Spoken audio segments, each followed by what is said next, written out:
Good evening, televiewers. Welcome to another edition of Prime Hour on My Media Prime. This day we are going to end our series of discussions on the CDC. We are going to look at the situation under which the CDC is living today, with the continuous felling of palms, the dilapidation of its plantations, while they watch helplessly the population, political elite, the administration. Everybody seems not to have anything to do as far as saving the CDC is concerned. We are going to be looking at it today, equally looking at what it would take as responsibilities at the different quarters to save what is considered Cameroon's patrimony or heritage, especially that of the Anglophones, those of the southwest regions, and the Fako people as in particular. We are going to be discussing this with our panelists who are already in the house. 3 of them are already seated. We are expecting 2 more who should be caught in traffic as we speak. We are at this juncture going to be welcoming Apostle Ambi Valentine, who is going to accompany us this evening. Good evening and welcome. Good evening, Mr. Leo. Good evening, co-panelists and viewers of My Media Prime. It's always an opportunity to sensitize and educate Cameroonians on heart-burning issues as far as our nation, Cameroon, is concerned. CDC is supposed to be the second highest employer in our country, but the nation watches as it dwindles from day to day. So we are here to sensitize and bring an awakening in the southwest region for Cameroonians to rise up and take up the responsibility to restructure such a fine and a wonderful institution. Equally with us all the way from Boya is Mbola Charles, also very touched and interested on issues touching on our national life, especially when it comes to the Cameroon Development Corporation. We're glad to have you once again. Thank you, Leonard. It's a pleasure being here. I think this is my second time, and I promised the last time I was going to come back when the opportunity presents itself. We can't stop talking about CDC. It's so dear to us. And there is every need for every one of us to actually dissect the problem CDC is facing right now, and to come up with strategies and also beckon on the government of Cameroon to ensure that CDC doesn't go down the drain, because that will be devastating, even worse than the current Anglophone crisis. Also with us is Walang Abba Michael. He was a regular panelist on Prime Hour. He took a leave and is back this evening. Good evening, Walang. Good evening, Mr. Bean. Good evening, televiewers. It's such a pleasure to be back on this wonderful panel to edify Cameroonians on the things that are happening around, and try to seek solutions that will be peaceful, that will be constructive, and that will benefit all Cameroonians.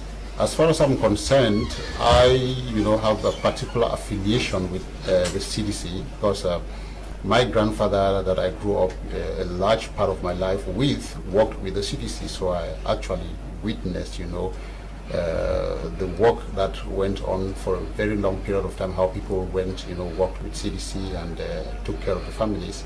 So I think it is in the great interest of Cameroon and Africa that CDC be saved. Thank you. Okay, it is in the interest of Cameroon that CDC is saved and survives for the general interest.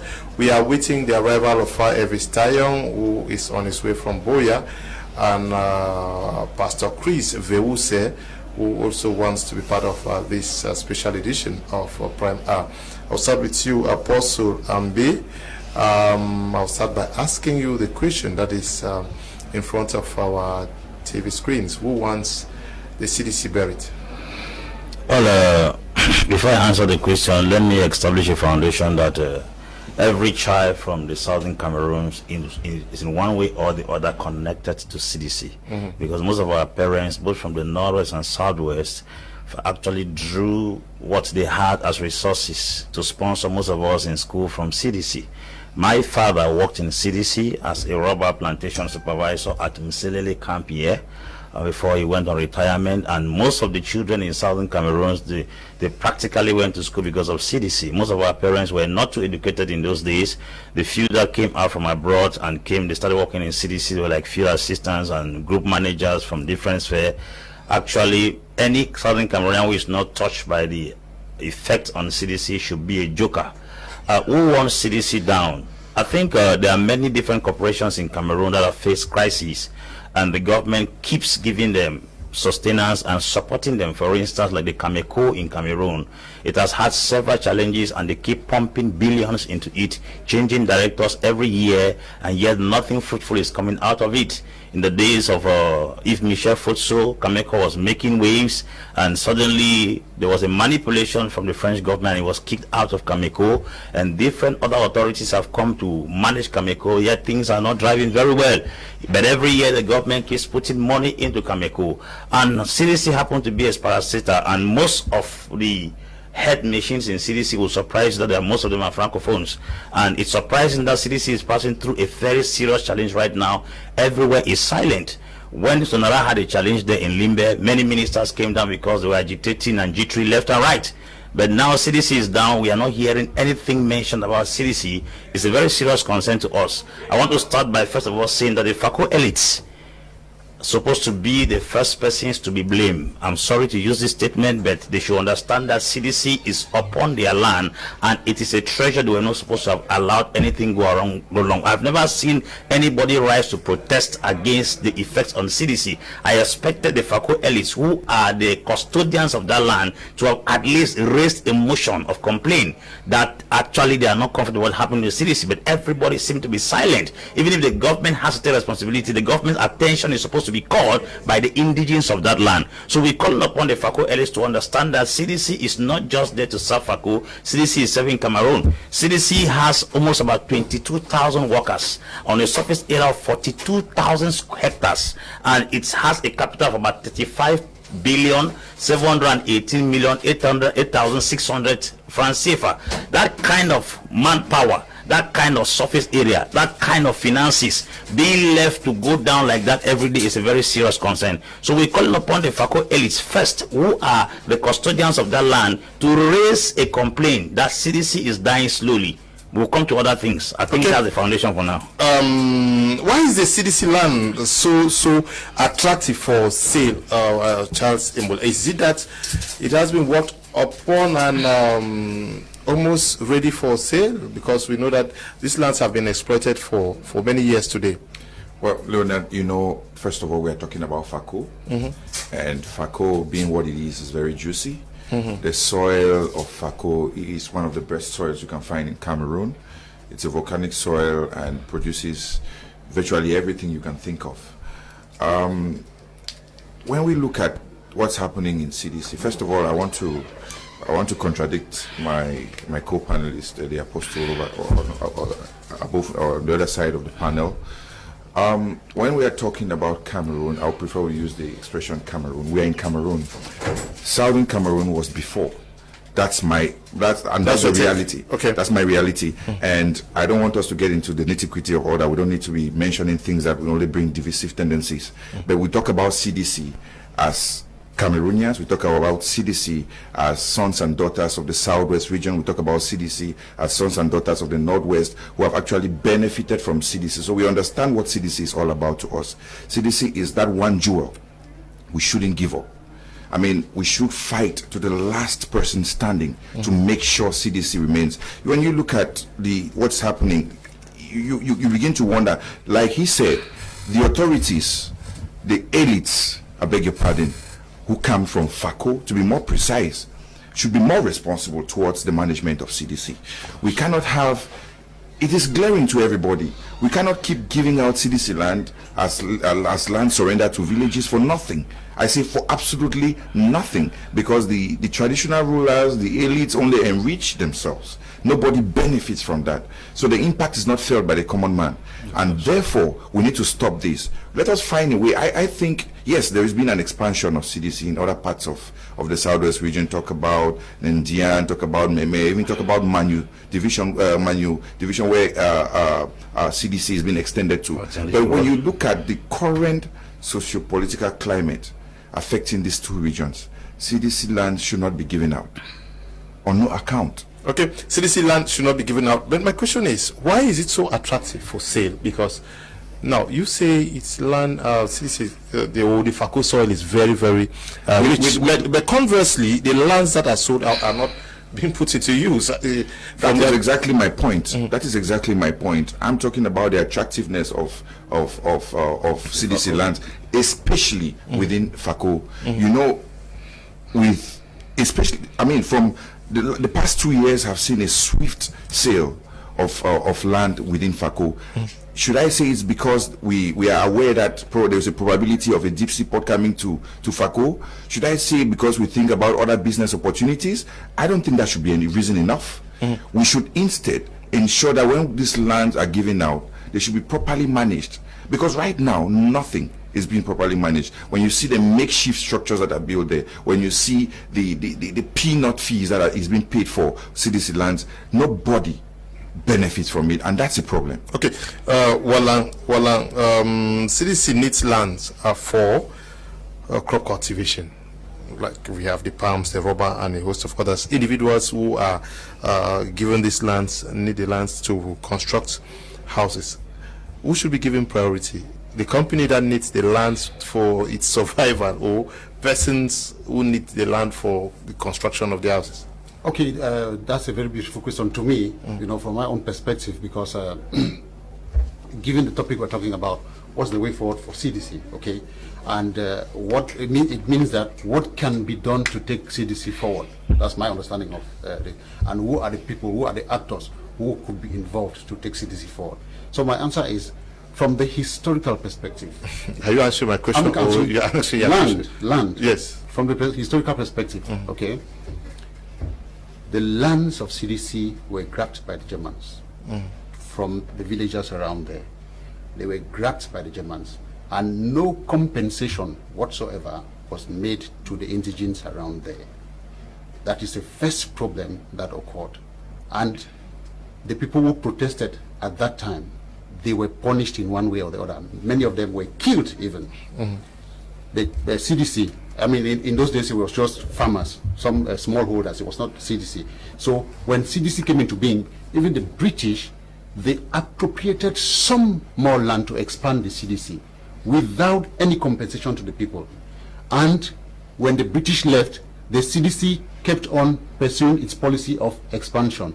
So if land is being returned to the indigents today, I don't think it's a very wrong thing. But I want to believe that, like the other panelists, like Mr. Imbola said, the management of this return is very, very wrong.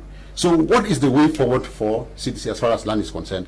I think that there should be a cleansing done at the level of FACO division. What do I mean by that? Spiritually, CDC is sick.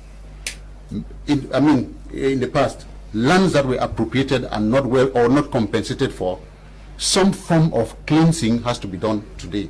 The people of that area have to be compensated, because CDC, given its magnitude and the amount of profit it has made over the years, I think the CDC is spiritually sick. That's what I've said. I said, if the people are not considered, if cleansing is not done at the level of the traditional councils in those villages in FACO division whose lands were seized, CDC will continue to suffer. So the lands that were appropriated, even if they don't want to give all back to the people should be compensated in one way or the other for the lands and the benefit that CDC has accrued over the years. But my question is, seemingly you don't want to answer my question. My question is, for CDC to survive, they need land to cultivate. The persons who have been ceded land to, you know them. You have all the banana plantations. They are now, they have become quarters where people are constructing. Which should be given priority? This is a very, very serious issue, because I think Southwest has vast land, enough sufficient land to inhabit its inhabitants, and it must not be CDC land that should be used for habitation. There are forests in Southwest that are not yet exploited. Individuals can break those forests and settle there. Virgin forests. The land that is in Southwest for CDC, they are land that have been tested by geotechnic scientists that can be able to prove that this land can produce. There are also areas in Southwest that cannot produce certain things. If a land has been set aside that can create employment, individuals living in houses without jobs What of creating an enterprise that can produce jobs for us to raise money and be? We are not talking about citizens as if the land has occupied where people have to stay. Individuals have been living successfully and there have never been any land crisis in Southwest because CDC was there. So we shouldn't talk as if the issue of giving land to indigenous because the indigenous are hanging in the air and CDC land is the only way out to build them from such catastrophe. That is an error. I think there is excess land in Southwest and CDC has created a good platform for people to have a sense of responsibility. An organization that employs up to 22,000 Cameroonians should not be tampered with. That is jeopardizing the economic and the security situation, because why? When people become jobless, crimes increase. That's one of the things we must ascertain. So a lot of people have become jobless lately. You don't know what they have turned into. And now secondly, CDC is not just something that benefits Cameroonians, it also benefits the world market. It produces banana, which is the best in the world market. It produces palm oil. It produces rubber. This rubber is called white gold. These are products whereby it boosts the gross domestic product, or it also increases gross national income. If at all an organization that benefits an entire nation, we are trying to reduce it to a group of people, because it shouldn't be a FACO thing. It should be a national affair. Even though it is born from FACO, it's affecting the whole of Cameroon. There are many francophones and people from other regions who are also hammered by the effect on CDC, because if you go to CDC, most of the field assistants, managers are from not all from Anglophone regions. So what we're talking about is a national perspective. We are trying to reduce it to a community. Now secondly, if those individuals are given those lands and they construct makeshift tents on it, how does it benefit the economy? How does it boost up the standard of living? How does it help the economic growth, or how does it increase the mentality of the people in that environment? I think the issue is priority should be given to this parastater that have been able to put food on many people's table. You are telling me to build a house and stay hungry. I'd rather eat where to live and stay in the air. So we should not be talking about this land if it's the only land that should be used. The last thing I want to emphasize here is this, Mr. Liu. Okay. Cameroonians should understand this, that CDC is a blessing that colonialism brought to us. If there's any benefit that colonialism brought to us, it was CDC. That is a blessing that colonialism brought to us. And if such memories are taken away from us, I think the pains of colonialism will multiply. We should look into that very seriously. He raised the issue of that the villages should be compensated. At least you are a son of the soil. I don't know whether these are things that you discuss at your level. Yes, Leonard, you know, talking about villages being compensated, this land that is being ceded for CDC, from CDC, is being given to the villages through their traditional authorities. Where the problem lies is the traditional authorities mismanage, in complicity with some elites and some indigenous people in those villages. They completely mismanage the funds that come from the sale of this land. It is not felt. I want to give you an example. I come from Mamu village, and I am from the royal house. The reality, I am sure my uncle is watching me right now. He is the paramount ruler, Chief William Niteke. The truth about of this whole thing is that the youth in particular who come from Mamu village do not benefit anything from the sale of this land. I can travel with you to Boya tomorrow morning. We drive down towards Mamu, around Misaka. Tell me if you would find the name of those Mamu youths who own the land you see around that area. None. Majority of the land was given to the village, and the chief did what he had to do. This is a fact.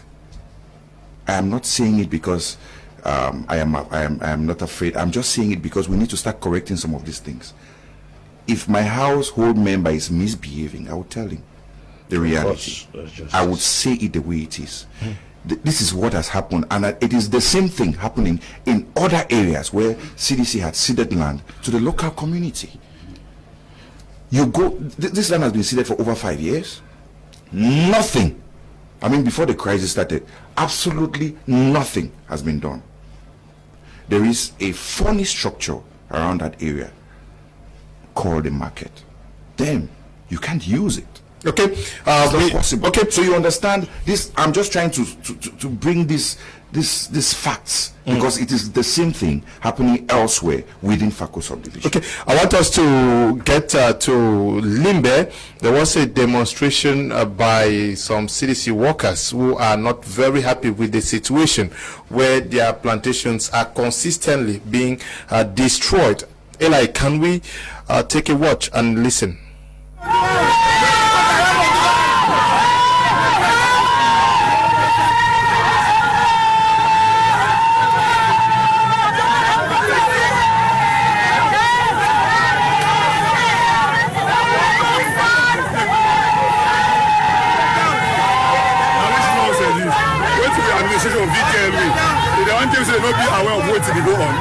Please, let government try to do something. It is very bad. Let them forget about that, their intention. They render we unemployed. We are sick of that. This is a look at when I see this magasin. For how long will continue? They want to create more unemployment in the society. Tomorrow, if we go join for bush or toxicity, we beg, let government do something for stopping nonsense. We don't like to continue this. See, look at what happened. Also, we'll go with families. You know, correct. No correct.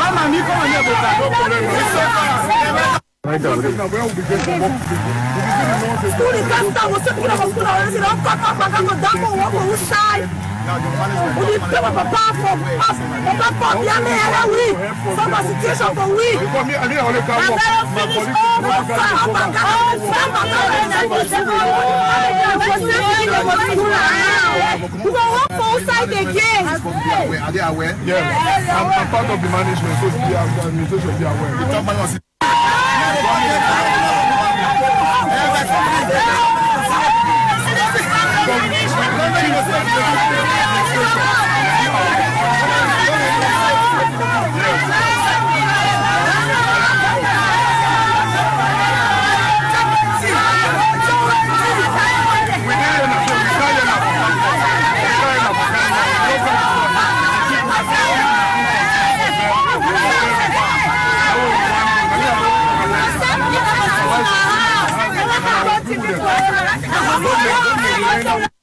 We don't suffer with this CDC for long. Then they take up from the last time go for outside. You know, we pass to pick one banga so for every for market banga no day. They will not do it. Picking them for household. Not them all you don't trade. Yes, now. Why banga no put them around? People don't let book. But I heard this CDC. Now they want to go for outside.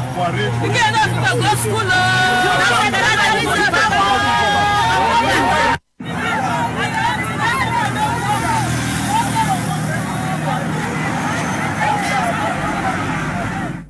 Yeah, I will ask everybody to react to what just took place out there in, I'm sure that is around Moliwe, where young palms are being felled. I don't know what the lands are going to be used for. Pastor Chris Vehuse, that is, I'm sure that is the plantation that you have been seeing all the time you drive down to Limbe, now being felled for other purposes. How do we explain this? Good evening, Mr. Lu, and good evening to the other co-panelists and to viewers of Prime Hour. In fact, when you watch those images of the workers manifesting, it's so sad. You know, we have people who don't serve the population, leaders who are not serving the population, who are just serving their stomach. Because when you look at those farms destroyed, it is benefiting an individual. There is somebody somewhere who is going to make money from the sales of that land. And you see, that's the problem which we have in Africa. Bad leaders who don't serve the people, leaders who are selfish, leaders who are only there for themselves. Because if you think of the families that will actually not have bread to eat because of such destructions, I think it's unwise for anybody to do that. If you were thinking about what the people will feel, the consequences of such an act, I think they will not have done so. But we have people who think only of themselves, who are not thinking about the people. We look at how women are crying and what they are saying. They say what are they going to do now? There are no jobs and so on. I think it's very poor display there of poor leadership. Now, Walang, we see these women protesting the destruction of their crops. How do we understand that? I'm sure we heard the engine saws that were actually steaming, felling the trees, the instructions of somebody somewhere who wants that land so badly. How do we understand that you want land from a company that is offering job opportunities, employment to so many people? You are taking that land for the persons to do what? Yes, Mr. Bean, permit me to keep emotion aside and go direct or straight to the point. You know, the way I look at this thing, it is really a terrible situation that somebody wants to appropriate land in that manner. Somebody wants to grab land in that manner, you know, to the detriment of so many people. But I keep insisting that the manner in which that land was given to the company that invested on that land was problematic. I'm saying this, you understand, quote me anywhere. It was such a big problem that at one time even the government came to realize that the Malthusian theory says that the population grows at a geometric progression. Geometric progression, while food grows at an arithmetic progression. It means that if you have 1 ton this year of production food, next year you have 2 tons. But if you have 4 million people this year, next year you have 16 million people. That's geometric progression. So the population is growing, and these villages that were decimated, permit me to use these crude words, these villages that were decimated by the colonial powers in those days for their lands to be appropriated and used for, you know, agricultural production that was benefiting the metropolis, that's the colonies, and not Cameroon in those days. Government gradually realized that these villages had to be identified, and some of these villages were identified in places where palm nuts or palm nuts had been planted, bananas had been planted, rubber had been planted, and they started redesigning these villages. This is, I mean, emotion should get out of it. Is that what is happening? Or you are saying what the government is doing? Government started seeding lands where Mr. Mbola comes in to say villages that have been extinct. That have been extinct. There are villages that practically disappeared. I don't want to go back into the history. That's a domain, you know, that I master very well.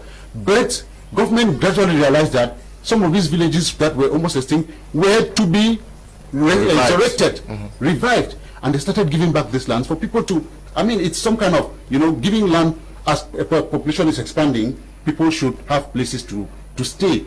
Apostle says that people have to eat. That is very true, but people also have to live somewhere. And I'm suggesting that, I don't want to get into the spirituality, whatever, the Bakure people, if someone to being angry or whatever, but crime was committed against the Bakure people. Let us be very clear about it. And whoever is angry, whoever is not angry, some restitution has to be done. But it is being done in the wrong way, in the wrong manner, where Mr. Mbola comes in to say people are misusing, mismanaging these lands that have been given. If the people could benefit from this land, then I would suggest that the virgin forests are more fertile even than the cities. Yeah, but there is an expansion project ongoing with CDC. So we are aware of that. The CDC, which has more mechanical potentials, could exploit the virgin forest also, you know, get it, that virgin forest, and invest massively on it. This brings me now to the point, you know, to say that CDC is not even having a problem of land only. Land is a microcosm of CDC's problem. CDC has bigger problems. If CDC has the, Apostle just mentioned here that the government is pumping billions into Cameco, and Cameco keeps, you know, limping, not even able to walk straight.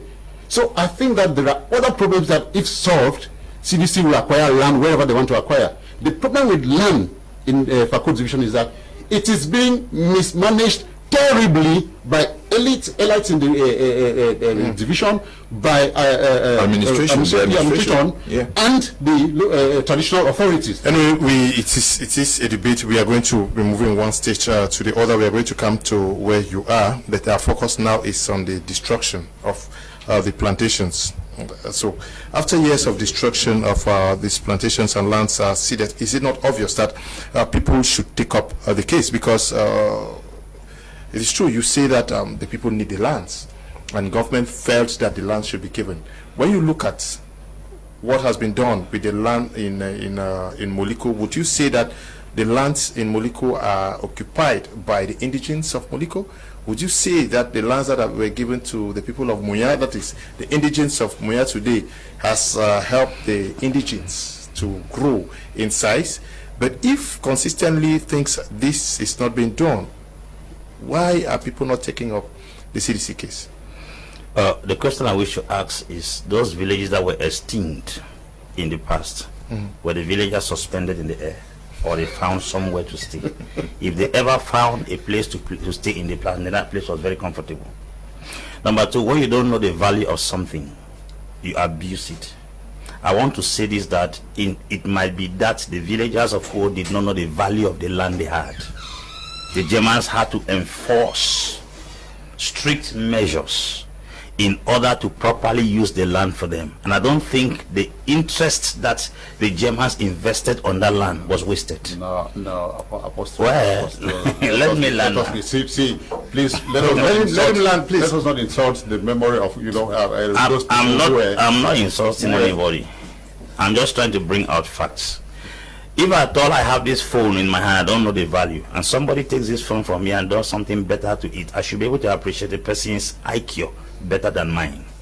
If we build houses where we are supposed to mine gold, we are a fool, a group of fools.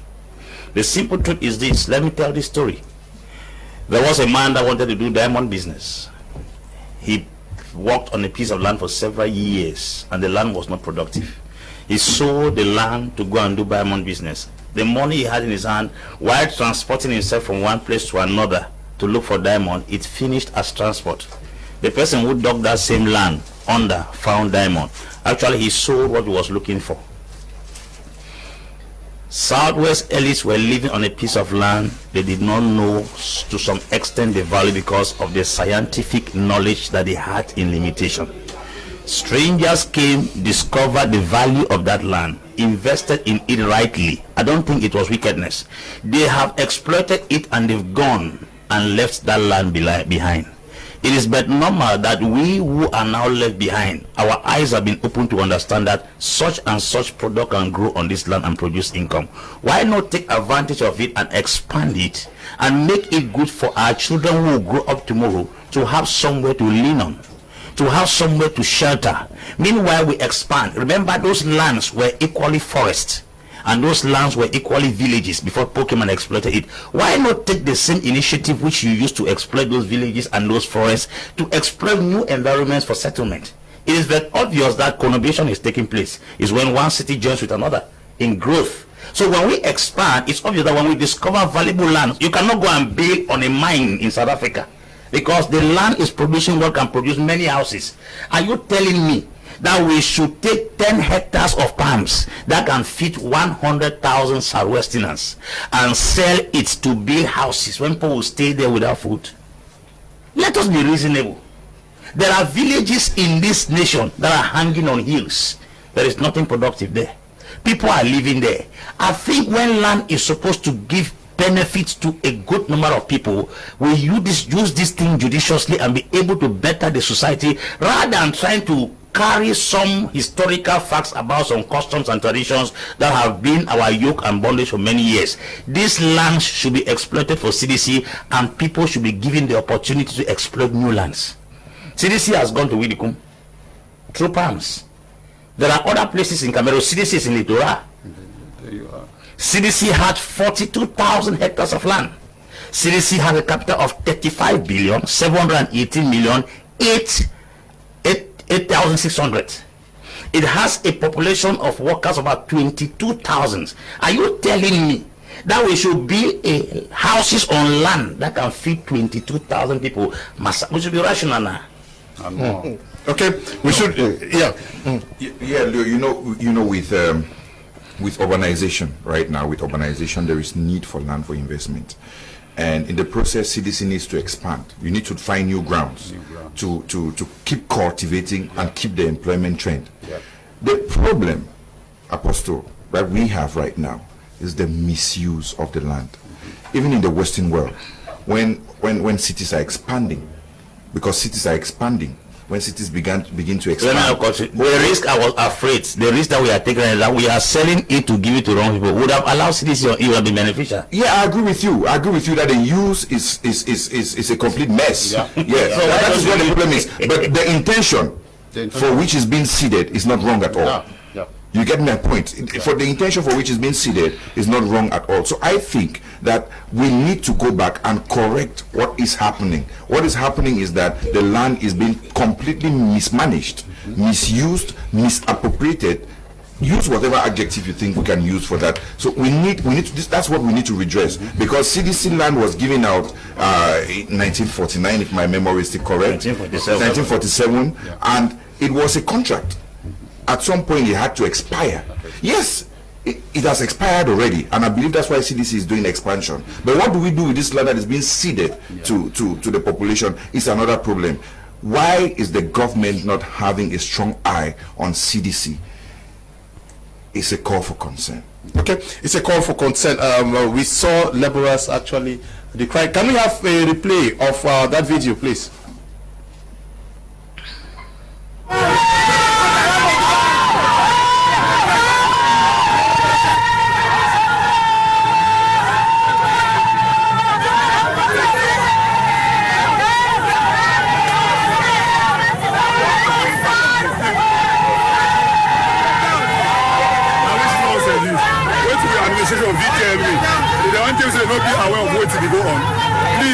Government try to do something. It is very bad. May they forget about that, their intention. They render we unemployed. We are sick of that. This is a look at when I see this Magadan. For how long will continue? They want to create more unemployment in the society. Tomorrow, if we want to join for bush or dog security, we beg, may government do something for stopping nonsense. We don't like to continue this. See, look at what family. Also, we'll go with families. You know, correct. Not correct. Not correct. Right now, school is just now. We're sitting on the school already. Don't talk about that. Don't go walk on which side. We need to pay Papa for us. Papa for the other we. Some situation for we. And then finish all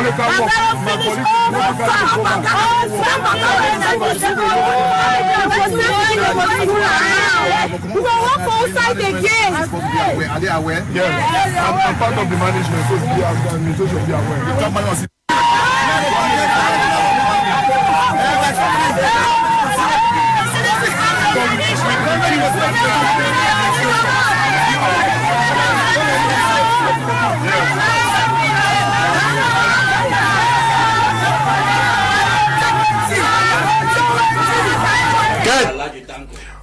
Okay, I asked that they should play this because my question to you, Pastor Chris, is whether CDC workers have the right, is it their responsibility to come out and protect what belongs to them, because that is where they work?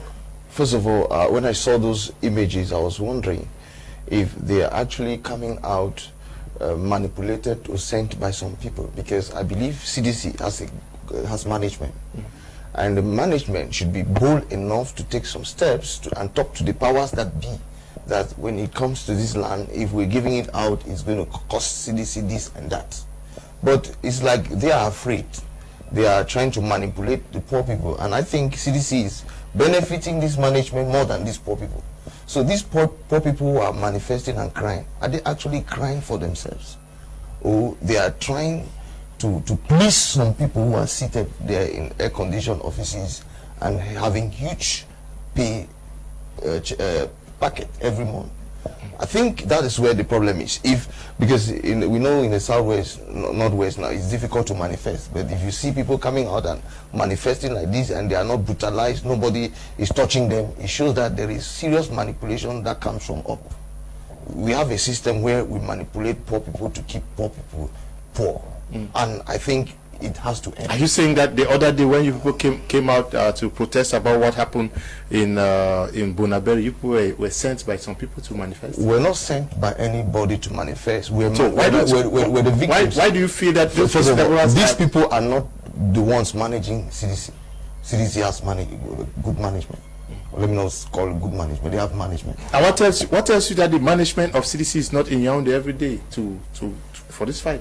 What I'm seeing there is simply manipulation, knowing how this country operates. Okay. They have simply sent. You see, there is a truck that transported them to where they are.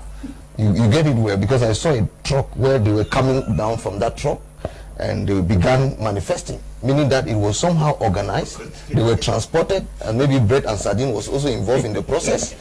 So, to an extent, it was well coordinated. Okay.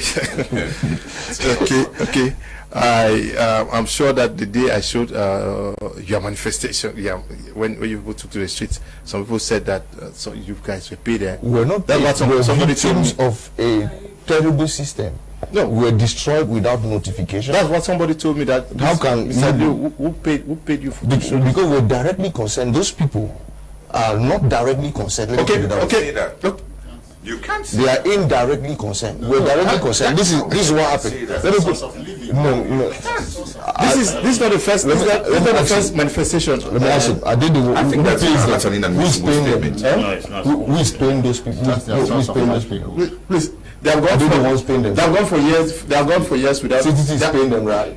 And if CDC is paying them, they are indirectly somehow manifesting to keep the management of CDC so they have intact. the right to manifest for their. No, my question to CDC.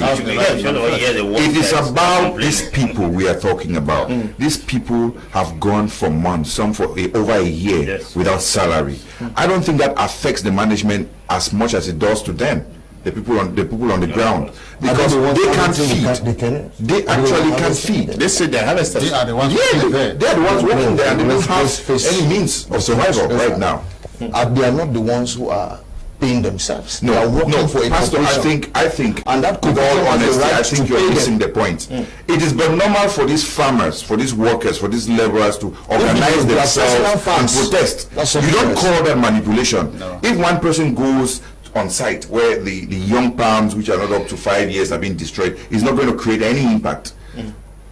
They call themselves, they harmonize their ideas, and they go on the streets. It is but normal. It's not about manipulation. It is reality. Okay. It is reality. Somebody must coordinate. Okay. Yes. We have just been joined by Fat Tayong Elvis. He was caught in traffic. The kangaroo man is in the house. Good evening and welcome. Thank you very much, Kum Leonard. It's my pleasure meeting the level-headed panelists we find here, though the issue I get on board is an issue that is very sensitive, and I think that we must be able to call a spade than beating around the bush. Yeah, you live in Buea. You observe the conditions under which the CDC has been living for a very long time now. Are you very comfortable? Oh no, not at all, especially as the only Anglo-Saxon company, for example, of course the only company in the country that is the second employer after the government. I think that I would not be at all happy if I tell you I'm happy with the way it's functioning. It cannot go normally. I had been there some time to get facts from it. I think I contacted the communication secretary sometime, and you want to see a boss, the communication secretary tells you what for, and then they dribble you at the end of it. You don't even get to see the boss. So I remember that in the office, that the CDC head office, I went there. So I think that should be about a year ago when I went there. By then I was at Canal, one of the other TV stations, and I was being dribbled. So you can imagine, if you cannot even get to the bosses, you could imagine how kangaroo the system is, and so the things have to operate the way they are. So I think I've been able to follow a handful of issues that are on board there. And we should not rule out issues of manipulation. I'm sorry to say that. It's a possibility. I'm not saying when people come out, it's not their fundamental right. But with the system where we are, sometimes you have organized issues that could equally be arranged even somewhere by some quarters without really making people to understand they are in charge, because the issues now are talking about victimization. And sometimes you could want to really put an issue through, and the administration or Yaoundé might want to join it the other way around. And sometimes because you love your job and the bread you are eating, you will not want to go to extra miles and all the like. But if we look at the developments at CDC there, I think that, you know, the issue CDC is dying out because of several factors. One, the kangaroo system in Yaoundé that we know, because when get the parameters, everything is happening, this decision takes place in Yaoundé. And so that's why I say that when you are being appointed from Yaoundé, you have no choice than to dance to the tune of Yaoundé. And it's a system we have in Cameroon that we need to correct. That if I am competent, you put me as Director General in here, I think we should be able to understand that we pick up a line from somewhere. Now, the main issue we have here is that CDC is falling apart. That we must be able to accept. But if CDC is falling apart, it is because the powers that be have refused to do their job. I have some few examples of state Director Generals in some state corporations who give their own points of view to the government and tell you if you cannot go then, maybe I will not be able to work, you know. But in the case where we are not getting in a level of CDC, I understand there must have been some lobbying. That one is clear. But the lobbying are not yielding fruit, Mr. Leo, because I was at the University of Boya, by then I was schooling there, when the banana plantation was given out for people to construct.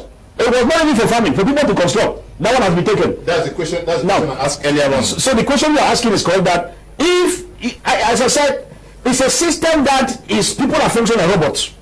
That's the reality. Okay. If I were in management of CDC, you should be talking to Yahweh that no, we need to maintain these places, and instead of us even exporting these bananas, because when you export banana, the value you get compared to when it has been transformed and sent back to you are two different things. It's like night and day. Now, these persons who man the CDC shall be able to even propose to the government that we feel that let us put another factory, a semi-finished, a factory that could transform some of the product into semi-finished product so that we can be able now to export to have a higher value of the product. But we don't get these things for years. The fine oil that we have goes out.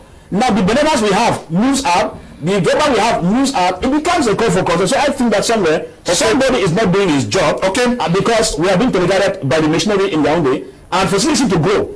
The machinery, the kangaroo system in Yaoundé, and people who are really eligible to do the job. I'm talking about people are not fed.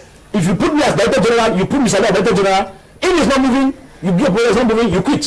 You say, I'm sorry. Okay, we don't have that culture in Cameroon. Okay, so that's why people will sit. The chiefs themselves are watching what they are saying here. They are accomplices.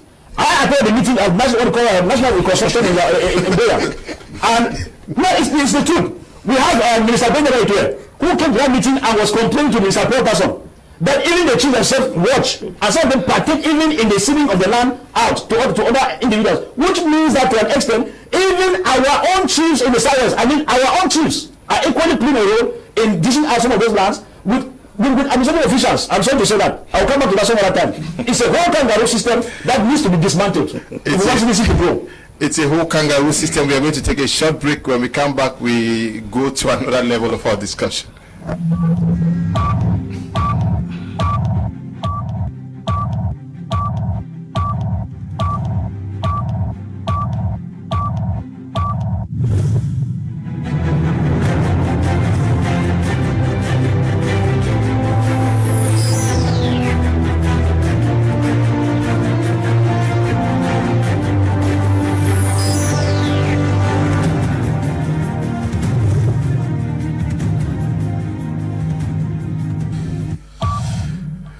Okay, welcome back. You're watching Prime on my Media Prime. We are going to be looking at mobilizing to save the CDC. That is the level at which we are now.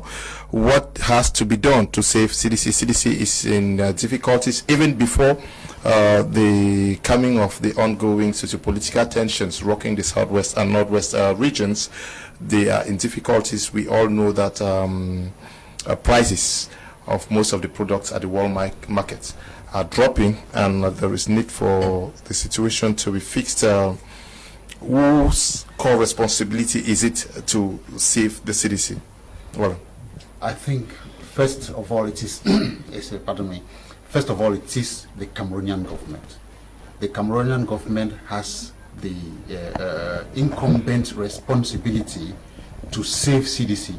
I'll just give a case, we cannot compare cases, but sometimes it's good to copy the good example. When Barack Obama came to power, many American top companies were, limping on their feet. They could not stand well. And there was this famous bailout policy that Barack Obama embarked on to save these companies, notably General Motors. Giant companies. So I think that it is going to be such an economic abomination in this country called Cameroon if the CDC were to collapse in front of our own very government.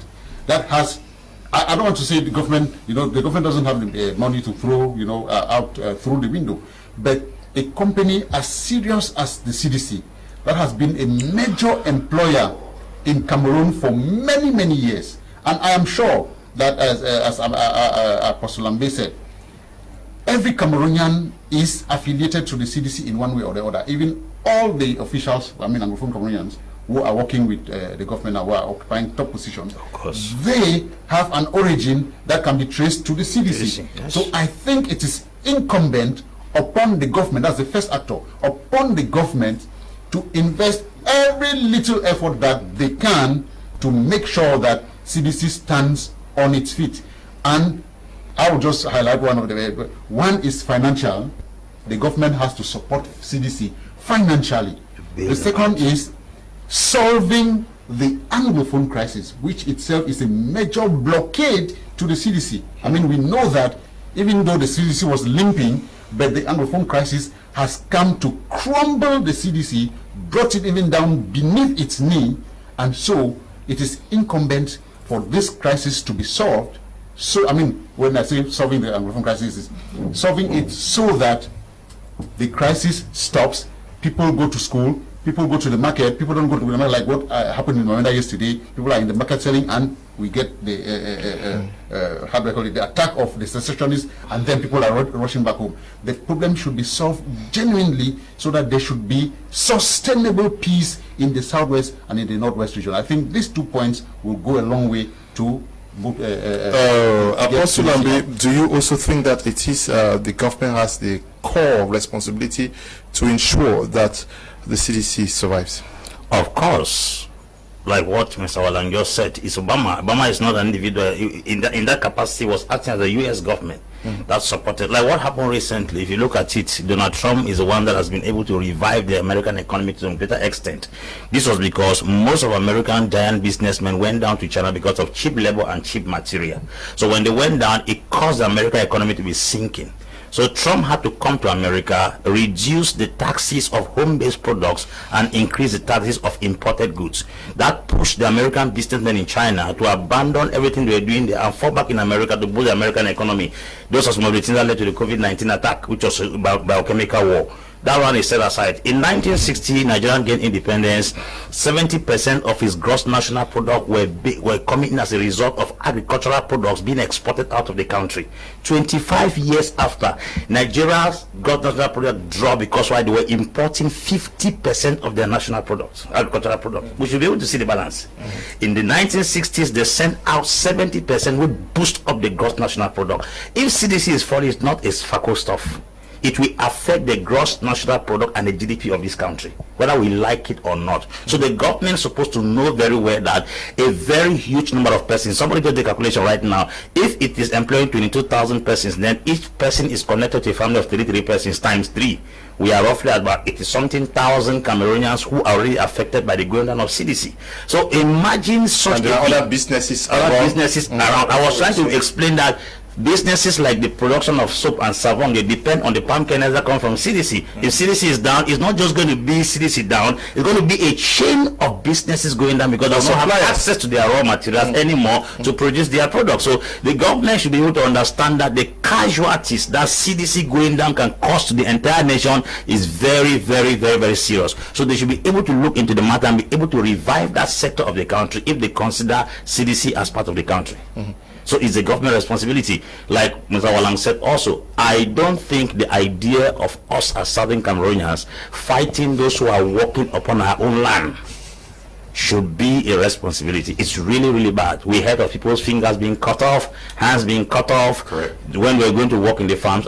You don't have a problem with the workers in the field. You don't have a problem with the plantation. You have a problem with the state. There are many ways to achieve your goal. That was one of the most senseless ways of fighting the crisis. There are many ways to catch a rat. You can use Indoseed, you can use trap, you can use Arata bomb as they call it, but their approach should be different. Wisdom is profitable to direct.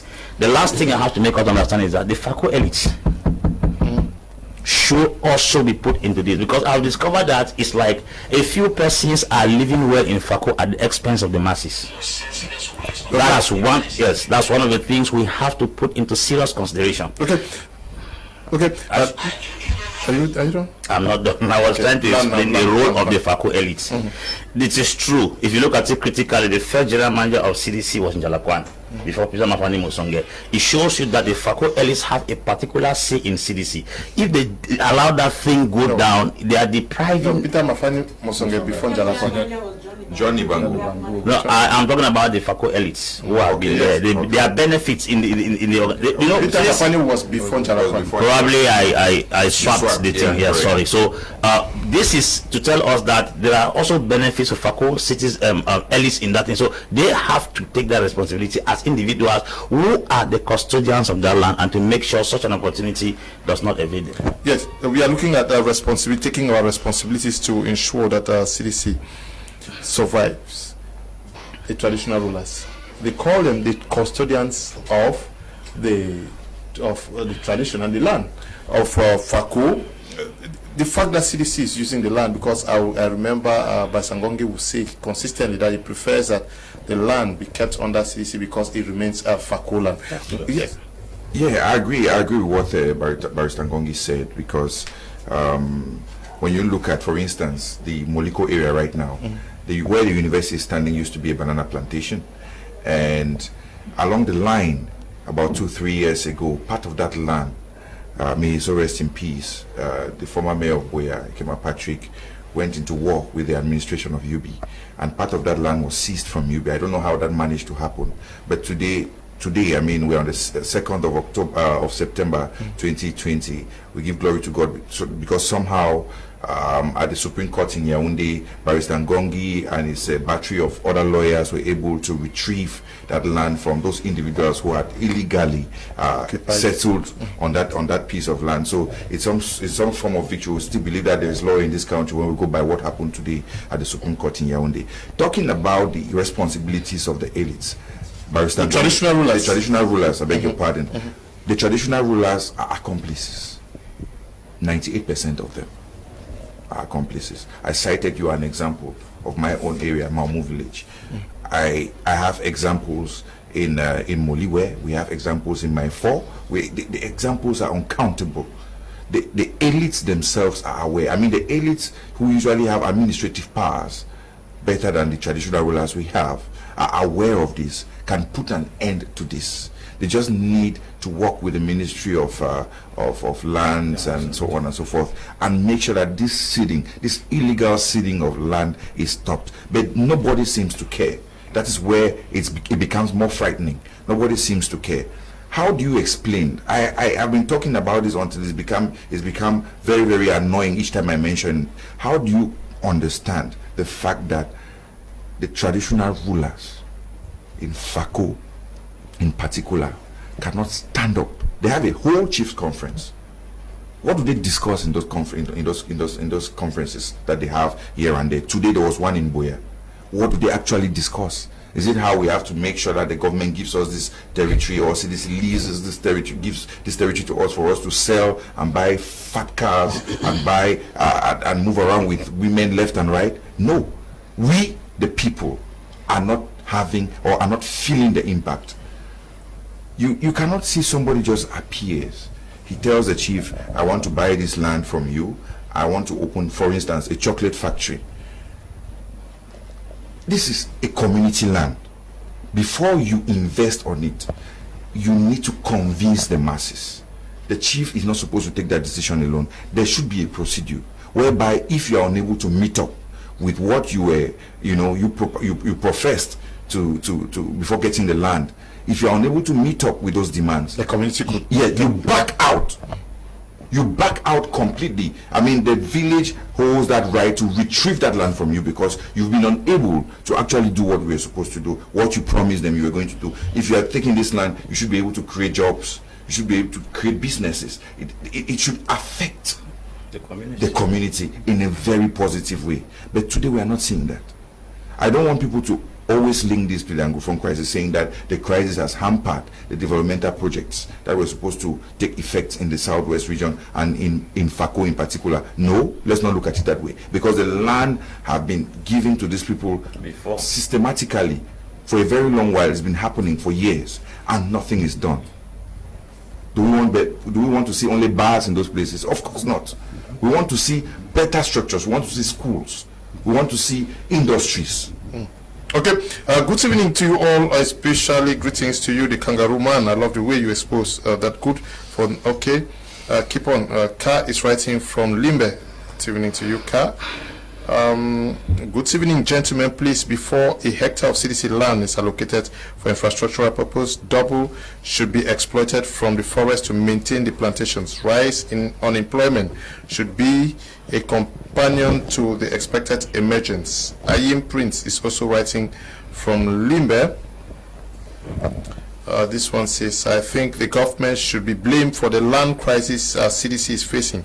It is worth mentioning that land grabbing in Fako is deeply spearheaded by the political elite government officials with the blessings of the chiefs.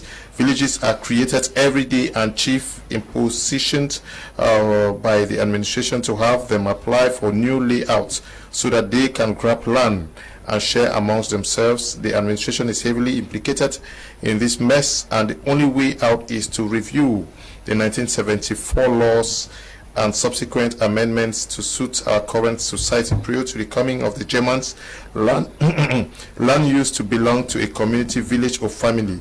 Land could not be alienated. But after the coming of the Germans, our land was categorized and native land was expropriated by the Germans for plantation agriculture, and the natives who occupied these lands were relocated around the slopes of Mount Fako, which was mainly covered by the forest. So the constant claiming of CDC land by the natives is as a result of continuous manipulation arising from the state officials. Okay, good evening, guys. My name is Kenna Brandon from Boya. I think the government itself wants the CDC buried because I don't see them making an effort to revive that sector.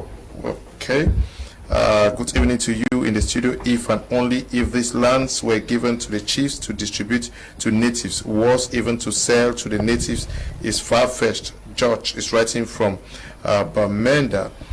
Okay, good evening, Mr. Kum. Good evening. The pastor's microphone is not audible. Let him adjust it. Thanks. John is writing from Jakiri.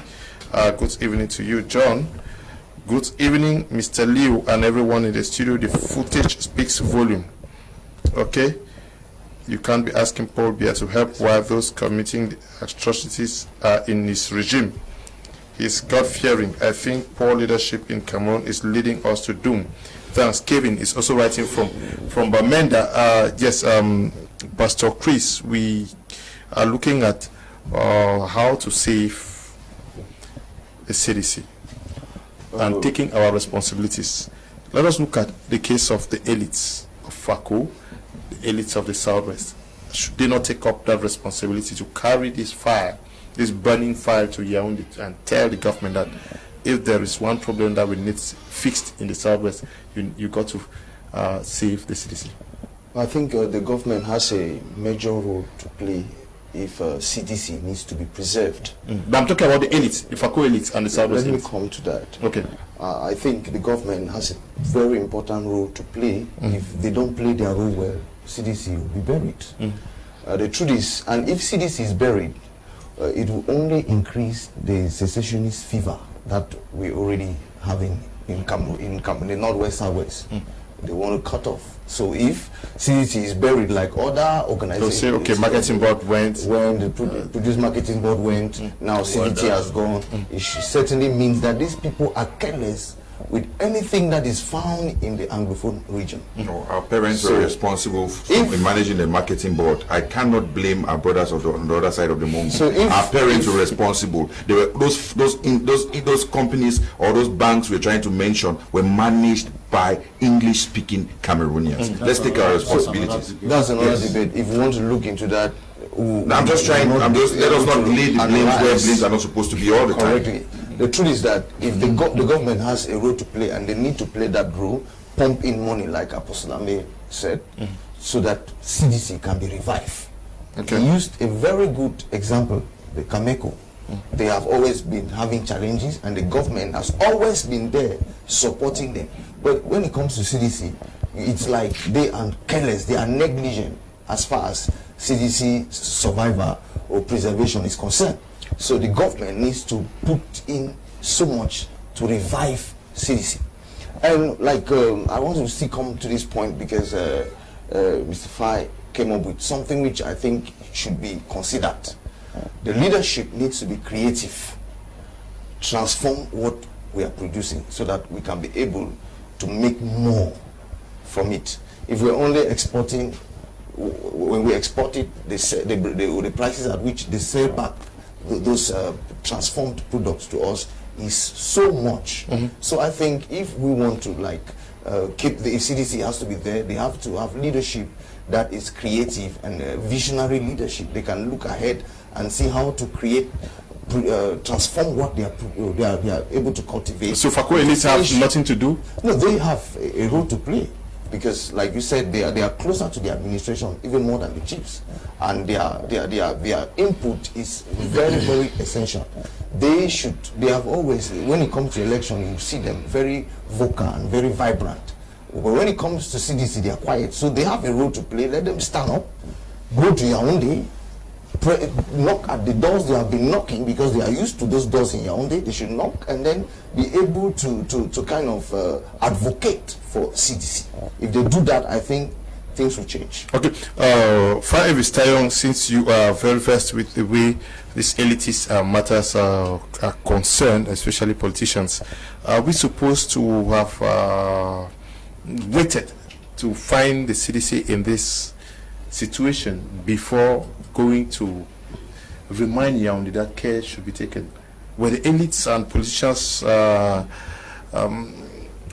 was it not their responsibility to have taken the file of the CDC even 6-8 years before now to Yaoundé, to ensure, even make motions that we are not going to allow or even imagine that something happens to the CDC?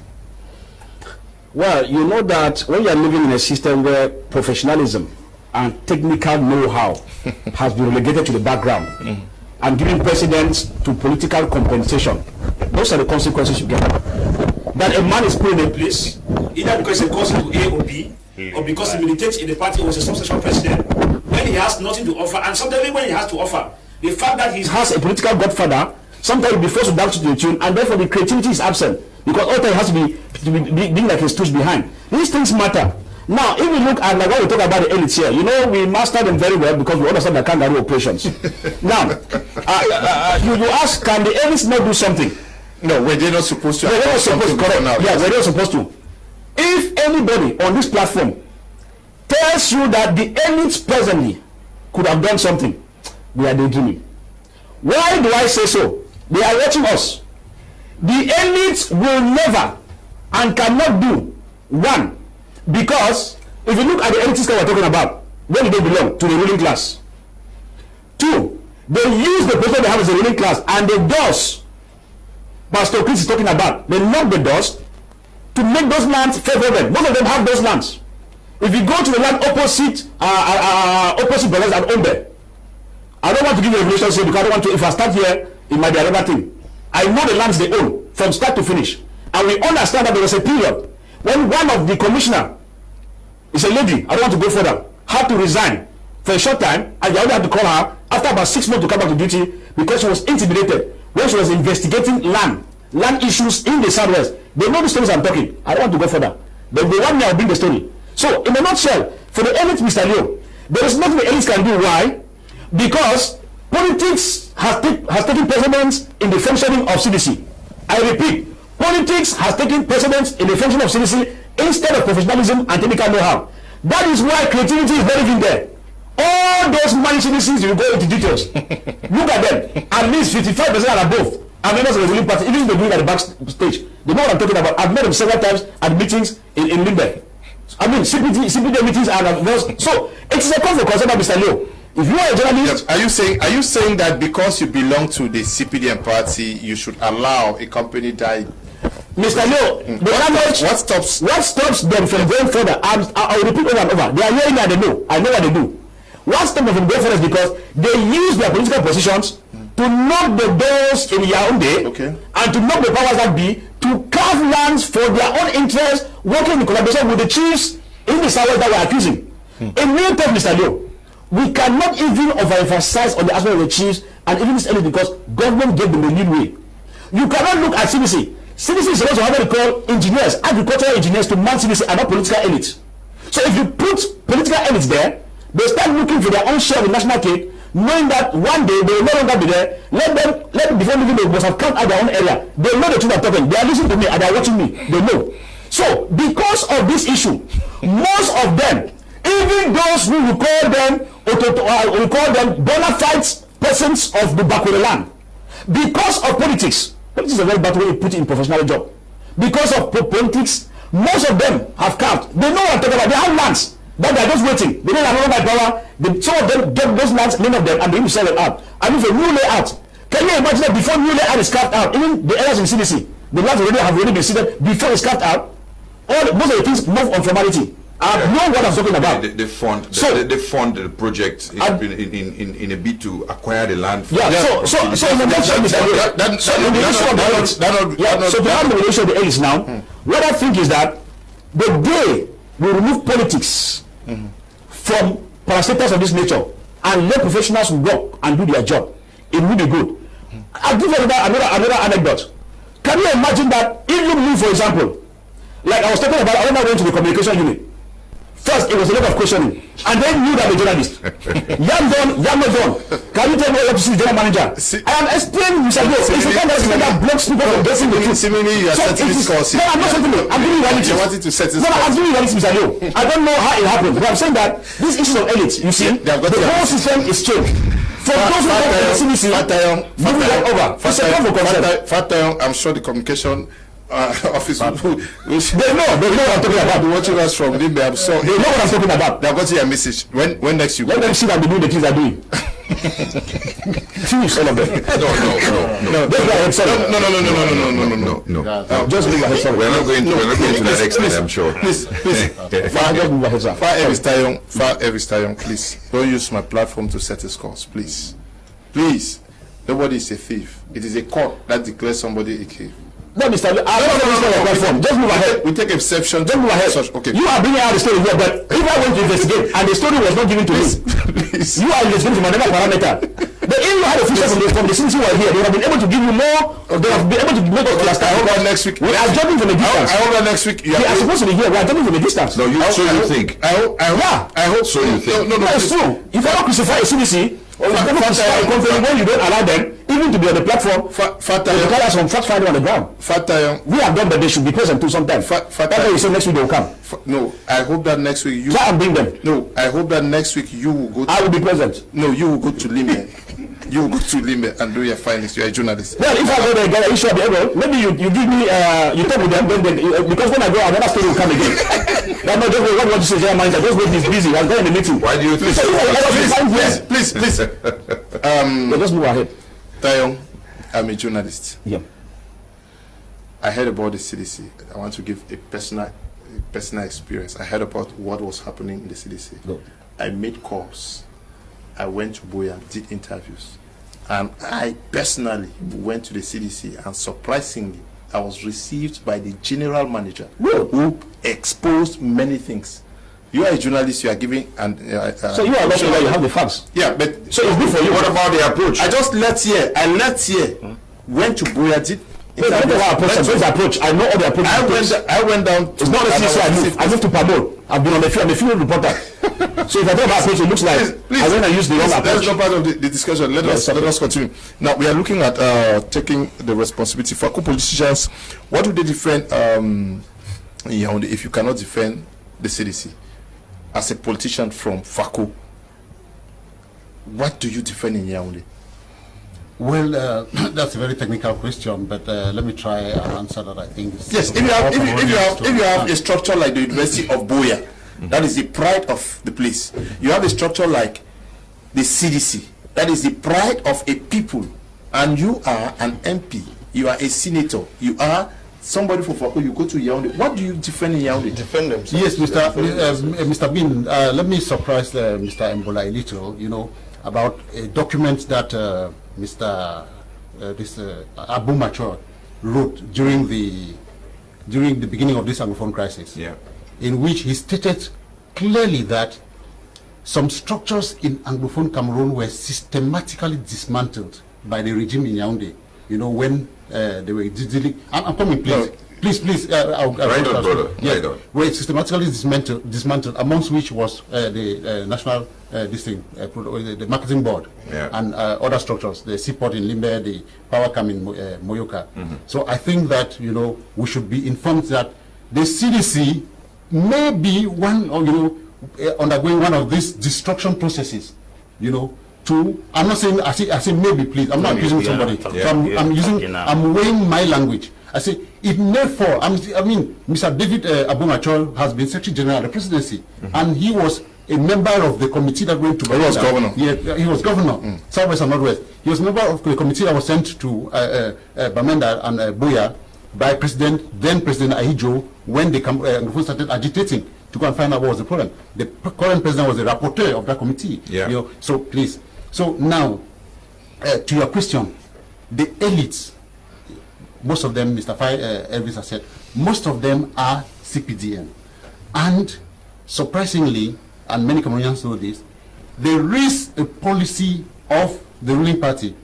The policy is to defend laws that are favorable to the party. So the elites, most of them, parliamentarians, mayors, who are occupying these top positions, ministers, directors, cannot bite the finger that is feeding them. When it is in their policy that I'm coming. You say defending the laws that favor them. Party politics. Party politics. Yes, but it's a CDC. How does a CDC disfavor them? No, I'm saying that. I'm saying this. Yes. The party has policies. Are you not surprised that for a long time the Anglophone crisis has not been discussed in Parliament? Please, it's not. See. I'm coming to the CDC.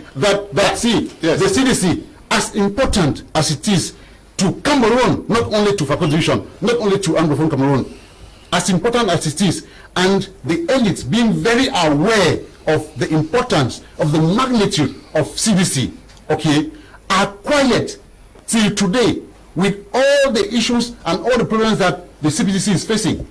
Is it because they are powerless? The answer is perhaps they are, perhaps they are not. But there is the policy of the ruling party which doesn't consider CDC as a priority, perhaps intentionally, perhaps by default. But the elites do not have that power because of party politics to stand and say, hey, this thing is beneficial to our people.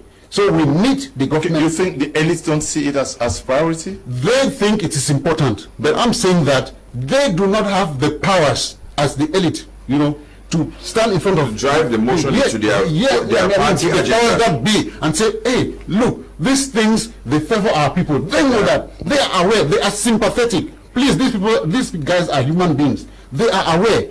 But there is a kind of superior machinery that governs all of them. Let me go further. Yes. This is a company, actually, like he says, that provides many opportunities to Cameroon. We have seen those guys who are protesting there, though he says it is a stage. I've received 3 messages already from Limbe to dispute. I have no one to read them here. To dispute what you were saying concerning those people. They say it was a big slap on their face. That who knows where the messages are coming from? No. It's another thing. No, you cannot judge anything. I'm just saying. No, I'm saying that. Please. We are diverting a lot. Yes, I'm saying that if Fako elites, you say they are powerless. How powerless are they? What stops them from not going to Yaoundé, from going to Moliwe? All of them, the senators, the MPs, all of them, they come there and then drive a message to Yaoundé that even if we cannot push for emotion like you are saying, but why not send a message to Yaoundé? Bravo, that would be wonderful. But is it going to create the impact? It is. Yaoundé. Is it going to create? It will create an impact. Because there is that mass impression that these aliens do not know what's happening, whereas they know. I want to use an anecdote, please. To conclude, I want to use an anecdote. The name of the town, is escaping my mind. Along the Boya Kumba Highway, one town, close to Boya. Second town, I'm sure it's not. I don't know. But let me just say this: that town, electricity passes through that town to go to Kumba. At one time, for a long period of time, they did not have electricity. No, it's not Ediki. It's before Ediki. Balangi. That's the name. At one time, they did not have electricity. They contributed, went to the then Sonel in Kumba, paid their money, and they did not still have light. They tried everything, sent their chiefs, diplomatically, they didn't have light. The day they came out and blocked the road, please pardon me, I'm not calling on Cameroonians to come out. I'm giving an anecdote that, that defines the way things operate in Cameroon. The day they came out and blocked the road, I was walking, I had to go to Kumba, I passed through Lum on that day, you understand? The day they came out and blocked the road, the governor went there, the DO went there. I'm sure they arrested a few people and locked them up. That's administration. But guess what? Hey, the next day they forced Sonel to go and give them light. So what stops the elites from making symbolically coming out to send a message to Yaoundé? At least I would, somebody should attempt that. I don't.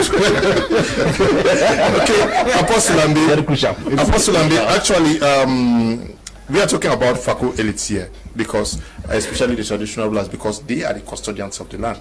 But from your analysis, it shows that the CDC is a giant company in Cameroon and Africa. Why don't we also see other MPs? Because, as you say, it is going to impact on the national economy. Why do politicians across the nation not pick up this? Are they so helpless too? No, they are not helpless. How can you be biting the finger that is putting food in your mouth? It's not possible.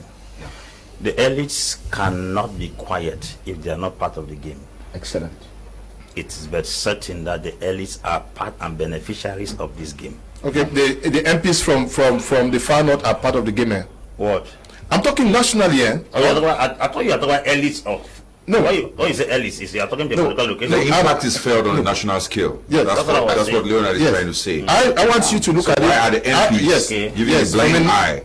Okay, why are the MPs giving a blind eye? Why has Campton not taken up the CDC? Why has Cabral Libi not taken up the CDC? Please. Yes. Cameroon. No. Okay, now let me. It's a national patrimony. Yes. He doesn't see it that way. His sole aim is to gain power. That's all. Okay. When we were growing up in primary school, they told us that agriculture is the backbone to the Cameroonian economy. That's what we were told, and we believed. And that agriculture, in quotes, was supposed to be CDC. CDC was supposed to be that backbone to Cameroon's economy. Now, I want to ask you a simple question before I answer your question. You said, why are the politicians, parliamentarians, and senators who have not tabled the motion? Mr. Leo, there are more serious things in this country that have never been tabled.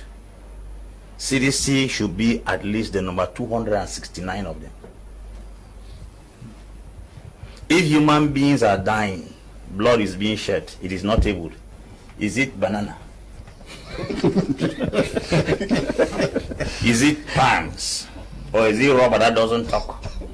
That they will carry to go and sit and discuss in a parliament? I think that should not be a question to be asked here, because why? We have more pressing issues in this country that are holding us at gunpoint, which were supposed to have been tabled in the parliament if at all the parliamentarians or senators had a say in the government. Not CDC, that even the authorities of the CDC have not decried it publicly. They are sending a few or a group of people have gotten into the street. These are laborers and based on hunger. Most of those CDC authorities that are sitting there have good money in their pocket, they have amassed, so they don't see anything being wrong. One of the things that is killing this nation, that we work for prosperity, we don't work for posterity. Prosperity is when you amass wealth to yourself. Posterity is when you work for the next generation. People do not work for the next generation. As long as it satisfies their personal interest, any MP whose salary is passing successfully and he has his grant has no problem, because initially he went to the parliament for himself. He never went there for the constituency. That is a repeated fact that has taken place in this country in many, many occasions. For instance, it will be surprising that most of the parliamentarians that represent constituencies in the attacked areas of the north and the southwest, they say nothing about their constituency, because why? Their salaries are passing and their grants are being given. Grants are not carrying out any project. So are you telling me that if human beings are dying like fowl and MPs don't complain, is it banana that is falling on the ground that they will complain? Those food crops are of no significance compared to human life. Before you want to complain that your bike is bad, you should be able to understand if somebody has want to destroy your Lamborghini. They have destroyed things in this country which are more dangerous than CDC, and the MPs have been keeping quiet. Do you know how many children have died in Fako and died in the northwest and died in other places? It was supposed to be the blood of those innocent children that the MP was supposed to have been decrying.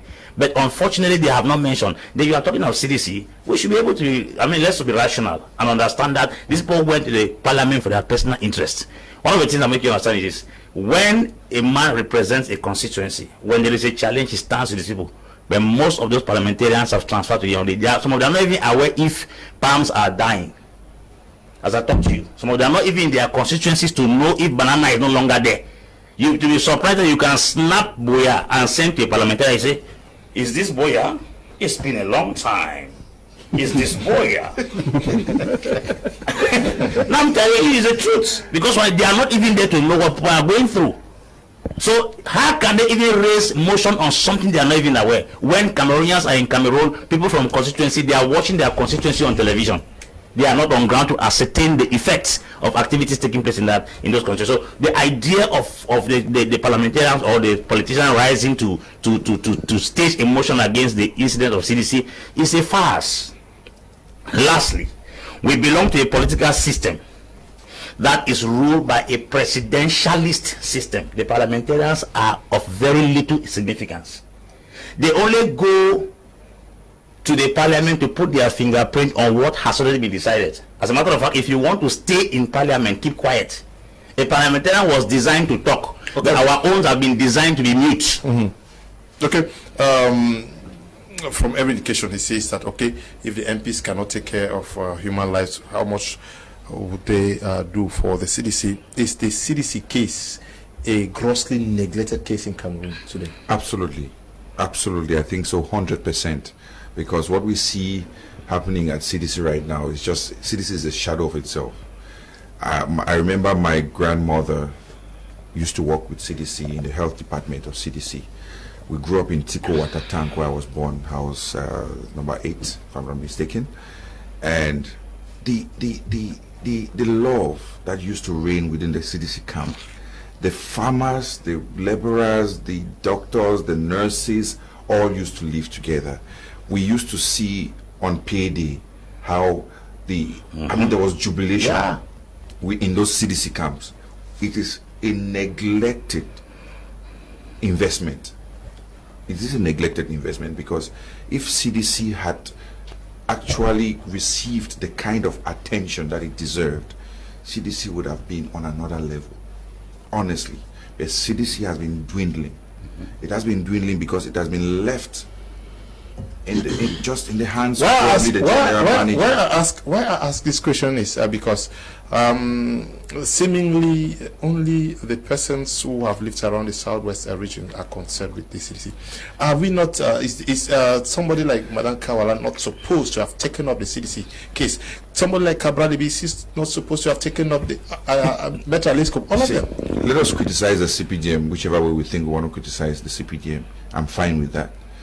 At the same time, the opposition leaders in this country are not different from. No, because why do we blame the CPDM they are not different. They are not. What I am saying this.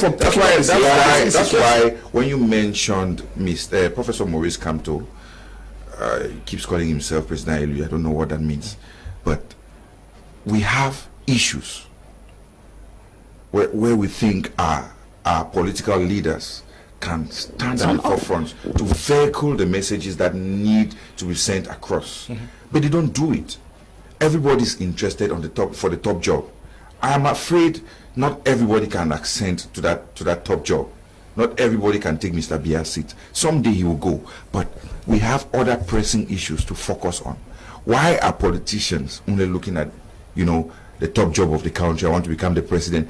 Why are they not thinking of creating impact at grassroots level? Is it because they have no base?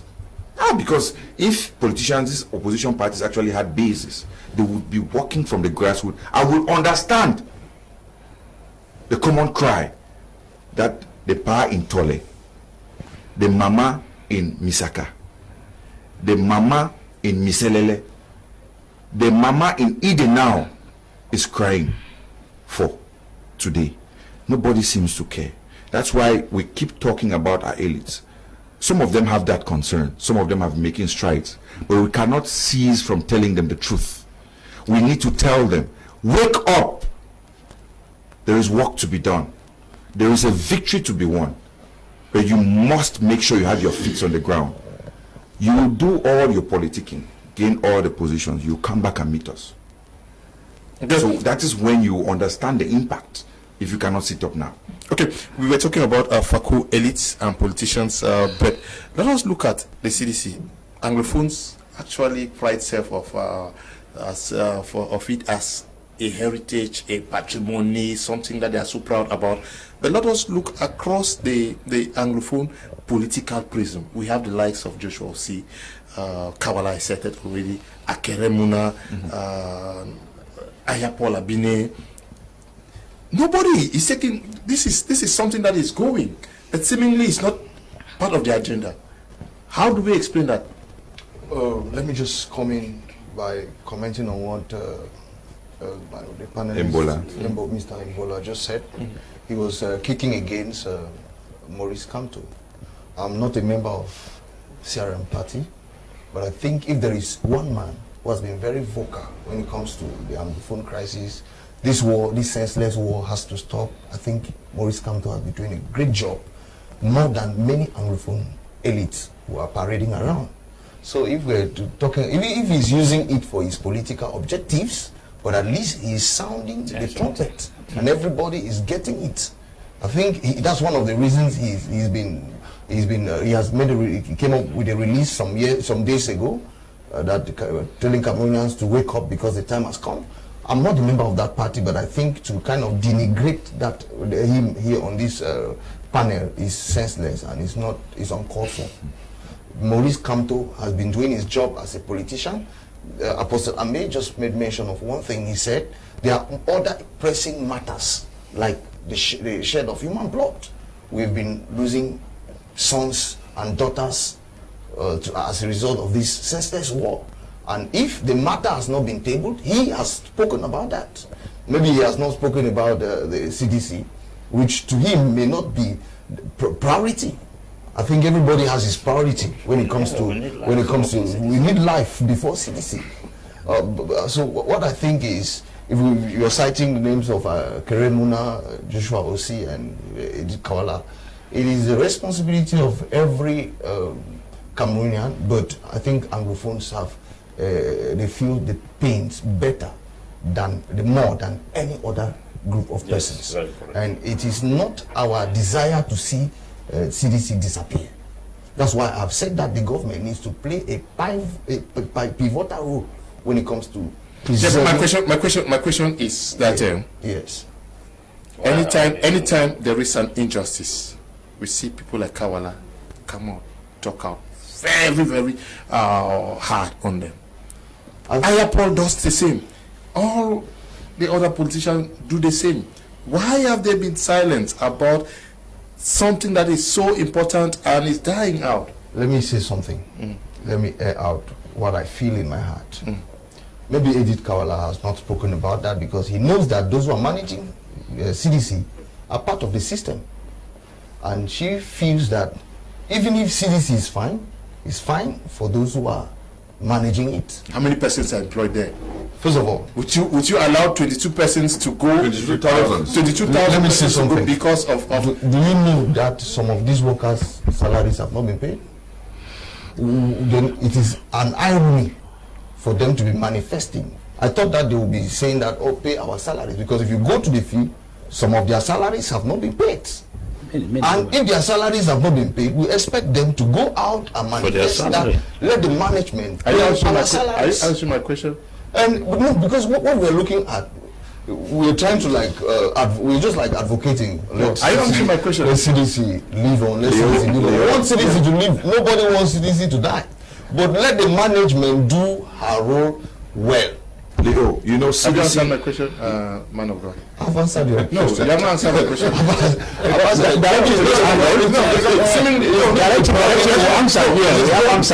a priority to them because they feel that the management of CDC is part of the system, and you cannot be part of the corruption and part of the correction at the same time. So they have seen that talking about CDC to them is not a priority. That's why they are quiet. Okay, you think so? I don't think so. I don't think so. Why is Sodekoton surviving? So Sodekoton keeps receiving funding from the states. Sodekoton receives funds from the states to keep it afloat, you know. And I bet you 70 or 80% of top management at Sodekoton are of the ruling elite in this country. That is indirectly to tell you they belong to the ruling party.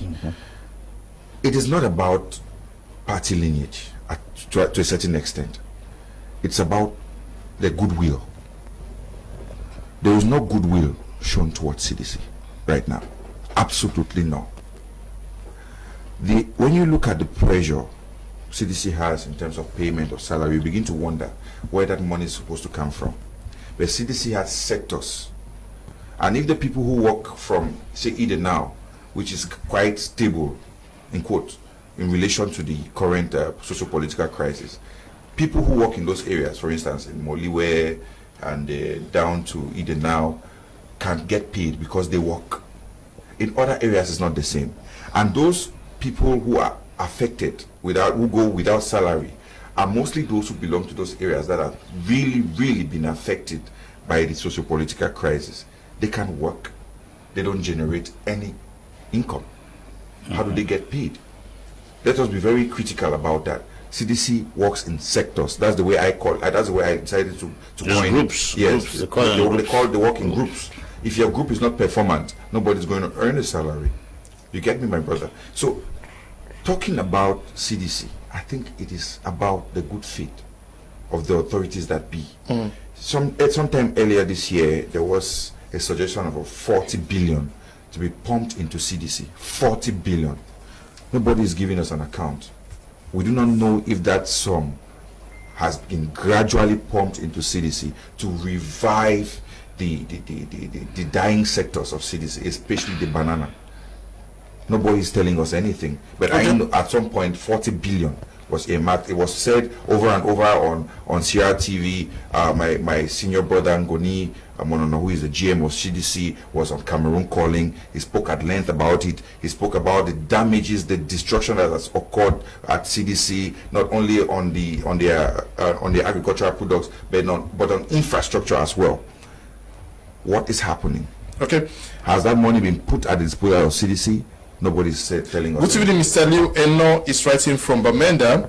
I love your program. It's only God that will bless you for your good work. How I wish these top government officials should listen to this your educative program. Thank you very much.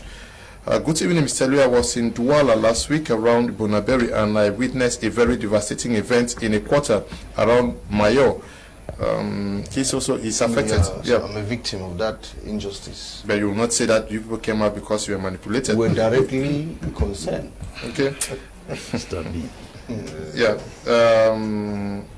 Hello, Mr. Liu Ngu Porongong, now at Akale Street, Kumba. I agree with Apostle and CDC should be the least thing, okay, in the minds of some persons, okay. This one reads, hi guys, Kensa Brandon from Boya. Once I think the position leaders don't have a say on matters concerning the CDC, that should be the reason why they aren't being heard or making an impact on it. Okay, good evening, Mr. Liu. All our politicians and other functionaries have been sold in secret clubs that they need more have any powers. They no longer have any powers. Can complain, okay? John says, This one, good evening, dear panelists. I'm Paul from Limbe. I want to say here that the government should stand by the CDC to see that CDC stands on its feet. I work with the CDC, and those workers are laborers from Bota Palms Estate who went to work on that portion of land that particular day before being shocked seeing the palms on the ground. Please, Mr. Liu, you guys should help us cry out. I hope that is an answer to you, that they were going to work at that portion of the plantation. Mr. Liu, that village is... And they suddenly had placard. Mr. Liu, that village is known as Mbalangi, that blocked the road before electricity was given to them. Okay, I'm sure that is what he said. He said, yeah. Yeah. Good evening. I enjoy the program. Please, sir. Okay. Mark is watching from Boya. Good evening to you, Mark. Good evening, Mr. Liu. I'm Dr. Carl from Yaoundé. Wow, what a great panel you got today. Special greetings to Mr. Fai. Please, Mr. Liu, CDC can only be rescued when the Anglophone crisis is resolved. Let's not waste, okay, precious time. Okay, Mr. Fai Evis, Tayong, my question to you goes to ask the question where our environment or ecological organizations are. We hear them defending nature, always coming out to talk against the destruction of environment-friendly activities, but seemingly they are quiet with the destruction of the plantations in the southwest region. What's happening to them? Well, the main issue you should understand that with man functions on an agenda. What you might consider to be a priority to you, as per the modus operandi of an individual at that time, might not be priority for another person. That's just a simple thing I can say. Okay. So that we're talking about politicians here, you know, the main issue here has to do with governance. Because when you look at it, CDC is parastatal, it's not private, or no, it's not any other thing. If you want to correct CDC, you know that it's a whole governance issue. And when opposition parties come into it, they target by the governance issue, and that's why you see them advocating for change, which can now trigger with a positive effect onto how CDC could be just like any other parastatal. Yeah, but why do they not even use the situation of CDC to justify how bad the government is? No, the one thing you've forgotten to understand, I followed up one of the meetings held by GCAM, for example, which is not a political organization, and the giving statistics, CDC was included, concerning the effects of the armed reform crisis. And as I said, most political parties work on the prevailing circumstances. That's where they draw their agenda. The prevailing circumstances now is the Anglophone crisis. And you must have seen some of them talking about no to the war in the Northwest Southwest. I'm surprised when Mr. Mbele is talking about Professor Morris Kamto up and down all that. He has been at the forefront talking about no to the war in the Northwest Southwest. Kawala has been on the street very well on that evening in Yaoundé, talking about the need for the war to come to an end. Justice Ayapo Abina has also been. So you look at what's the priority. If you want to look at it critically, Mr. Leo, you want to solve the CDC issue as of now, the lands issue and all the like, it is the quagmire system that is currently in place that is causing what we find there. If we have a good governance system that triggers from Yaoundé right down, there's no politician who will sell a land, and no SDO will pick up lands from the CDC and keep for himself. You get the point? Because if they do this and go scot-free, now the law over the state, all lands are owned by the state. Traditional rulers are only custodians. But if traditional rulers, as we are complaining here, gets into the selling of land, we have Moliwe, we have Maifu and other areas cited, it means that there is an issue, which means the government is an accomplice. The government goes behind and gives the impression that the traditional rulers have a say over the land.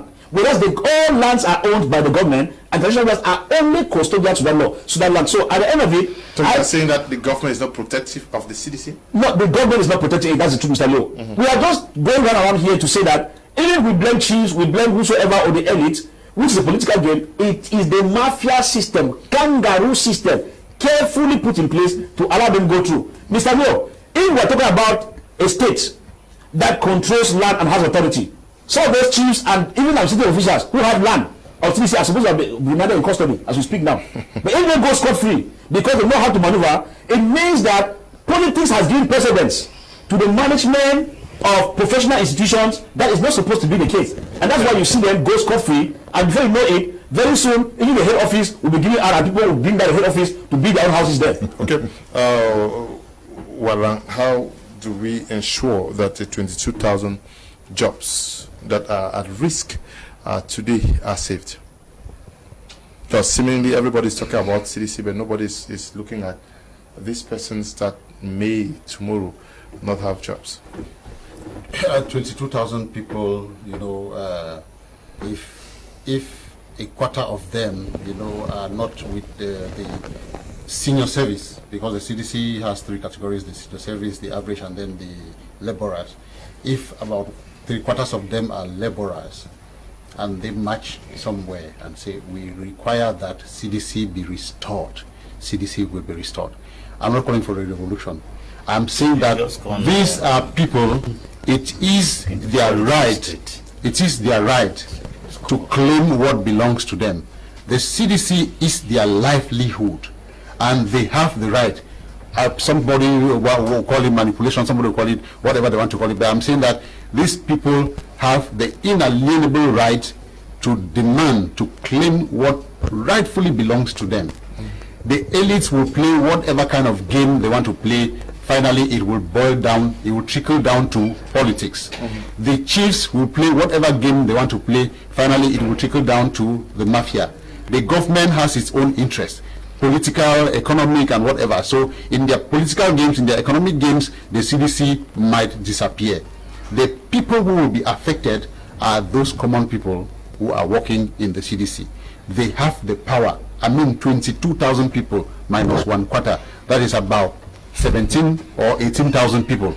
That's about 18,000 people who can stand, join their voices together and say, we want CDC to stay.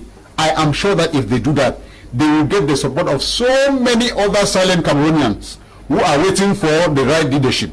Because that is what people are waiting for, the right leadership. And nobody can give that leadership better than the people who are working on the ground, better than the people who know the day-to-day functioning of the CDC, better than the people whose lives are impacted by the functioning of the CDC. If they come out and give the how do I call it, there's so much needed leadership, the rest of the Cameroonians, even the aged Kawalas who have been silent, they'll pick the steam. Even Maurice Kamto, even President Paul will say, but what's happening there? And they'll say, it's the problem of the CDC. So what is there? Say, CDC is crumbling. Say, but let's support CDC to rise. So we need the leadership from those people who are working in the CDC. If they think that the CDC is beneficial to them, they should stand ahead and we will all support them. You think that's the best way to go, Apostle? Of course. How do you, yes, but the question now is, how do you catch the Yaounde's attention on what is happening there so that they save the citizen? There is nothing in this country that has ever attracted attention except pressure. As far as I'm concerned, Cameroon government will never succumb or pay attention to anything until they start seeing pressure towards that direction. It is very clear that there are some things taking place in the country right now. Cameroon government is making efforts to ameliorate certain regions in the country because of the pressure coming to them. It's but normal that CDC workers, who are the ones who are greatly touched, because I sitting here, I cannot pick a placard for CDC. Their downfall doesn't affect me for now. But they who are directly involved, if they pick their placards and go to the streets, I can guarantee we're going to join them. Because why? It is our basic and fundamental right to protest on issues that we are not comfortable at. At least that's not secession. It's not secession. It's our fundamental right to protest on issues that we are not comfortable. So I think that, like you said, if 18,000 CDC workers rise up to the street, because what I saw there is a handful of persons who went to work somewhere. They have, as a matter of fact, if you didn't show me this, I wouldn't have taken note. But 10,000 Cameroonians cannot move into the street without Canal Day, STV, Equinox, and CRTV be aware of it. They have to be aware. So I think if the CDC can get up, the workers can get up and then call their attention, the government will look into the matter and then try to adjust things. Secondly, I can guarantee the Cameroon government that if they allow CDC go down, it's going to have serious repercussions on this country. Julius Malimu Nyerere welded 127 ethnic groups in Tanzania and formed the nation Tanzania and introduced the Ujamaa policy, which was an agricultural scheme that boosted up the economy. Most countries on earth today, as a matter of fact in Africa, rely on agriculture. Malaysia came to Africa, collected just palm seeds, and they depend only on palm production. and Malaysia is a middle income economy. CDC is a combination of different cash crops, which is very, very delicate that such a very huge, gigantic institution or organization comes before our very eyes. Banana, palms, rubber, and other things. I think palms alone can be able to sustain 40% of Cameroon's economy. If we have such, if we are actually reasoning very well like Cameroonians, such a debate should not come on television. The government should be rushing to catch up CDC from collapsing like a baby coming out of the womb and being catered by a midwife. Because I think that child is a treasure. That CDC we are looking at is a treasure to the Cameroonian economy. It's going to affect us severely, whether they accept it or not. It's a reality that's going to affect us. And if CDC collapse, let me tell you, Mr. Liu, Cameroon will lose its value in the world market, because it is CDC that actually gives Cameroon a certain level of recognition in the world market. They've never told us if we have the best gold. The best gold is not from Cameroon. The best banana is from Cameroon. The best diamond from Botswana. The best gold from Angola. The best uranium from Niger. So when we are talking about things, there are things that give a nation prestige. Just the way football has given us prestige in the world, Cameroon banana has given us a name in the world market. And I think that the Cameroon government should not be told their basic responsibility to make sure they sustain CDC, because the casualties and the repercussions are going to have a ripple effect on our nation. Okay, how do we get government's attention urgently on the case of the CDC? I think we are doing our part. We are doing our part, and there are MPs in these constituencies where CDC is found. They need to sit up. The management of CDC is doing its own bit, but I know they are not directly involved in politics. But the elites who come from this area where CDC is investing should say these things in the House of Representatives. What is difficult? Just to meet the respective ministers concerned. Of course. A minister comes into the parliament, and you fail to question that minister. You prefer to go meet him in his office. This is not romance. This is not romance. It should be made public. It should be made public. I think we are doing our own part. If we are just there to expose those loopholes, the parliamentarians, the senators, the elites, the mayors, they named it, all those who come from this area can put their voices together. They have more impact because they have the pen. If they write, they are going to listen to them. Probably if I take my pen to write and I do transfer a message to maybe the President of the Republic, it will find itself in a trash can. It's very possible. But from here, they can listen to what I'm saying. The authorities, see, it's not rocket science to know who can create an impact. We have our elites. Let them do their job. You think so? Oh, I think the elites is true. The elites, they need to do their job. But I think that the management of CDC with the workers, they need to come together and manifest. Okay. Because that is what will call the attention of the powers that be. They can stage a march, they can march to the governor's office. I think if they do that, the media is going to give it a coverage and it will get to some quarters, and I'm sure there will be a positive response. Though I know that in most of these parastatals, there is a problem. For instance, most rectors, most directors, they don't like manifestation because they fear that manifestation could result to their being removed from their positions, because that's what they fear. They don't want students to manifest. They don't want workers to manifest because it's like it reveals their weaknesses and their incapacity.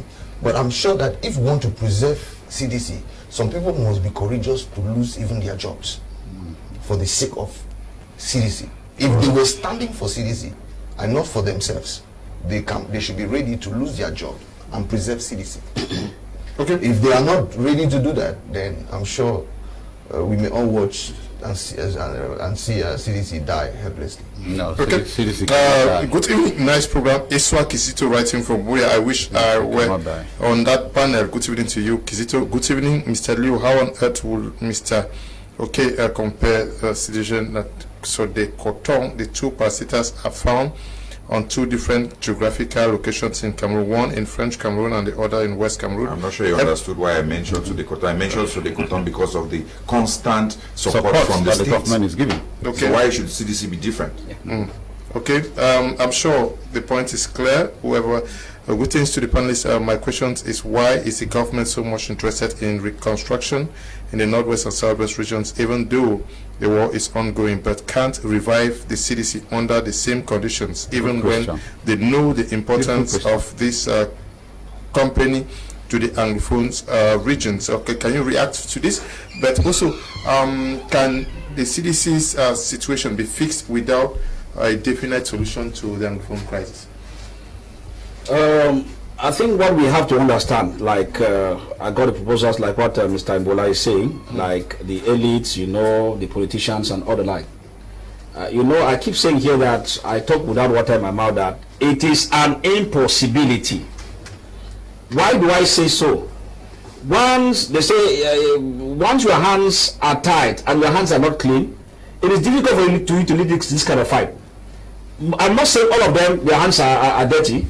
The majority of them have already entangled their hands into the entire system such that they are part and parcel of the problem of the CDC going down. I'm not hiding this. They know what I'm talking about. They are watching and listening to me. They know their crimes. So if you want them to champion the cause of reviving CDC, when they know where they themselves are part of it, it will be a dream game. Now, Mr. Leo, on the issue of whether the government can revamp CDC for the present situation, I think we have to make things clear. CDC people are taking advantage and cutting CDC as a national cake because of the Anglophone crisis. Because the issue, the seeding of the land is increasing even than before. Yeah. Even though before then, they had done some seeding for other reasons. The speed is now. Why is it so? Because government attention is more like concentrating on security issues and all the like. But the thing people forget to understand is that once you take those lands illegally, when all this wahala finishes and things are cold, that land you discover that the more you pay for the land and the house you constructed will still be seized and you'll be in trouble. Yeah. That's what people don't understand. So at the end of it, I just think that the only way forward. My second question is: Is it possible to solve the problems faced by the CDC without also solving the Anglophone? No, it cannot go. They go hand in glove. It cannot go, Mr. Lowe. If anybody tells you here that presently the government probably could solve the CDC situation maybe as the Anglophone crisis are going on, it's difficult. Why do I say so? Because to solve the CDC crisis, first we know that budget and attention is required.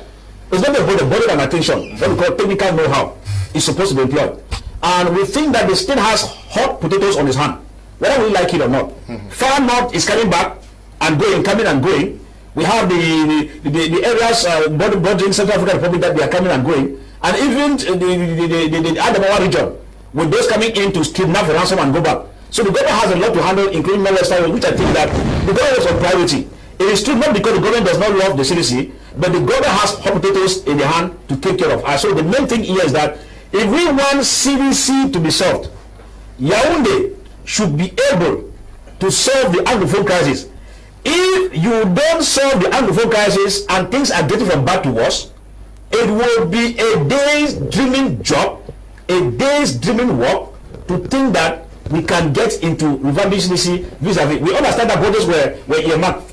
I want to let you know that I don't want to go into it, but if I tell you that the budget has not triggered right down, you will not believe it. Okay, yeah. The decree has been signed. Okay. And the budget for the upper status, the 40 billion and all the like, it has not triggered as I speak now. Okay. Surely because of other reasons, because probably the government has other things to handle. So it's a complex issue that once the agriculture is solved, you could begin to talk about CDC. If not, the government is daydreaming. Okay. Similarly, the 40 billion francs could be hanging somewhere there in Yaoundé, but we are having information that the President of the Republic has signed a number of regional councillors to take part in the regional elections this year, and we are having information that the Southwest will have 90, the Northwest 90, the littoral regions 90. We are going to be following up to bring you more information on whatever decisions have been arrived at. Now, can you answer the question to the person who wrote from Mutengene? He says that the government is very itchy to reconstruct the Northwest and Southwest regions. Why not start with the CDC? That's a very technical question, and I think that it goes to show the inconsistency with which the Anglophone crisis has been handled, by the inconsistency, meaning that in many occasions the chariot has been put before the horse. How do you go and you are reconstructing when the war is still going on? That is not very, very feasible. Number two, which is more important, reconstruction, or how do you put, what are you reconstructing when the basic structure on which the economy of those places depends is crumbling in front of our own eyes, and we are neglecting it. And then we want to reconstruct the place. What kind of reconstruction is that? I think that is a very big inconsistency that has to be reviewed as far as solving the problem in the Northwest is concerned.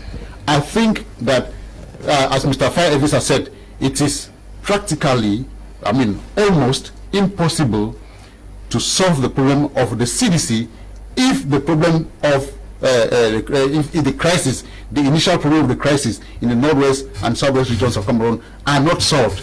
And saying that they want to reconstruct the Northwest and the Southwest region within the crisis, to me, is a fatal mistake. Okay, it's a fatal mistake. I'll end with you, Apostle Ambe Valentine. We need everybody who may have failed to do their job to get to work. Now, how do we get all hands on deck? The laborers, the top management, the politicians, the government. How do we get everybody to swing into action? Already we are at work. What we are doing right now is sensitization. And I think the stakeholders of CDC are supposed to be the ones to be at the forefront to carry out the responsibility of mobilization and sensitization. Because a lot of people don't seem to understand the damages that will take place in case CDC goes down. And many people are already affected, but the issue is if the main machines who are at the forefront of CDC do not take up the responsibility. There's something concerning leadership here. When a leader takes up a responsibility, there's an automatic followership. Followers cannot start agitating and you expect things to go serious.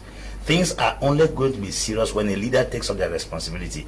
We are calling upon the top management authorities of CDC to be the ones, because they're the ones that have the data of all the workers, the managers, and the field assistants, as well as the group directors.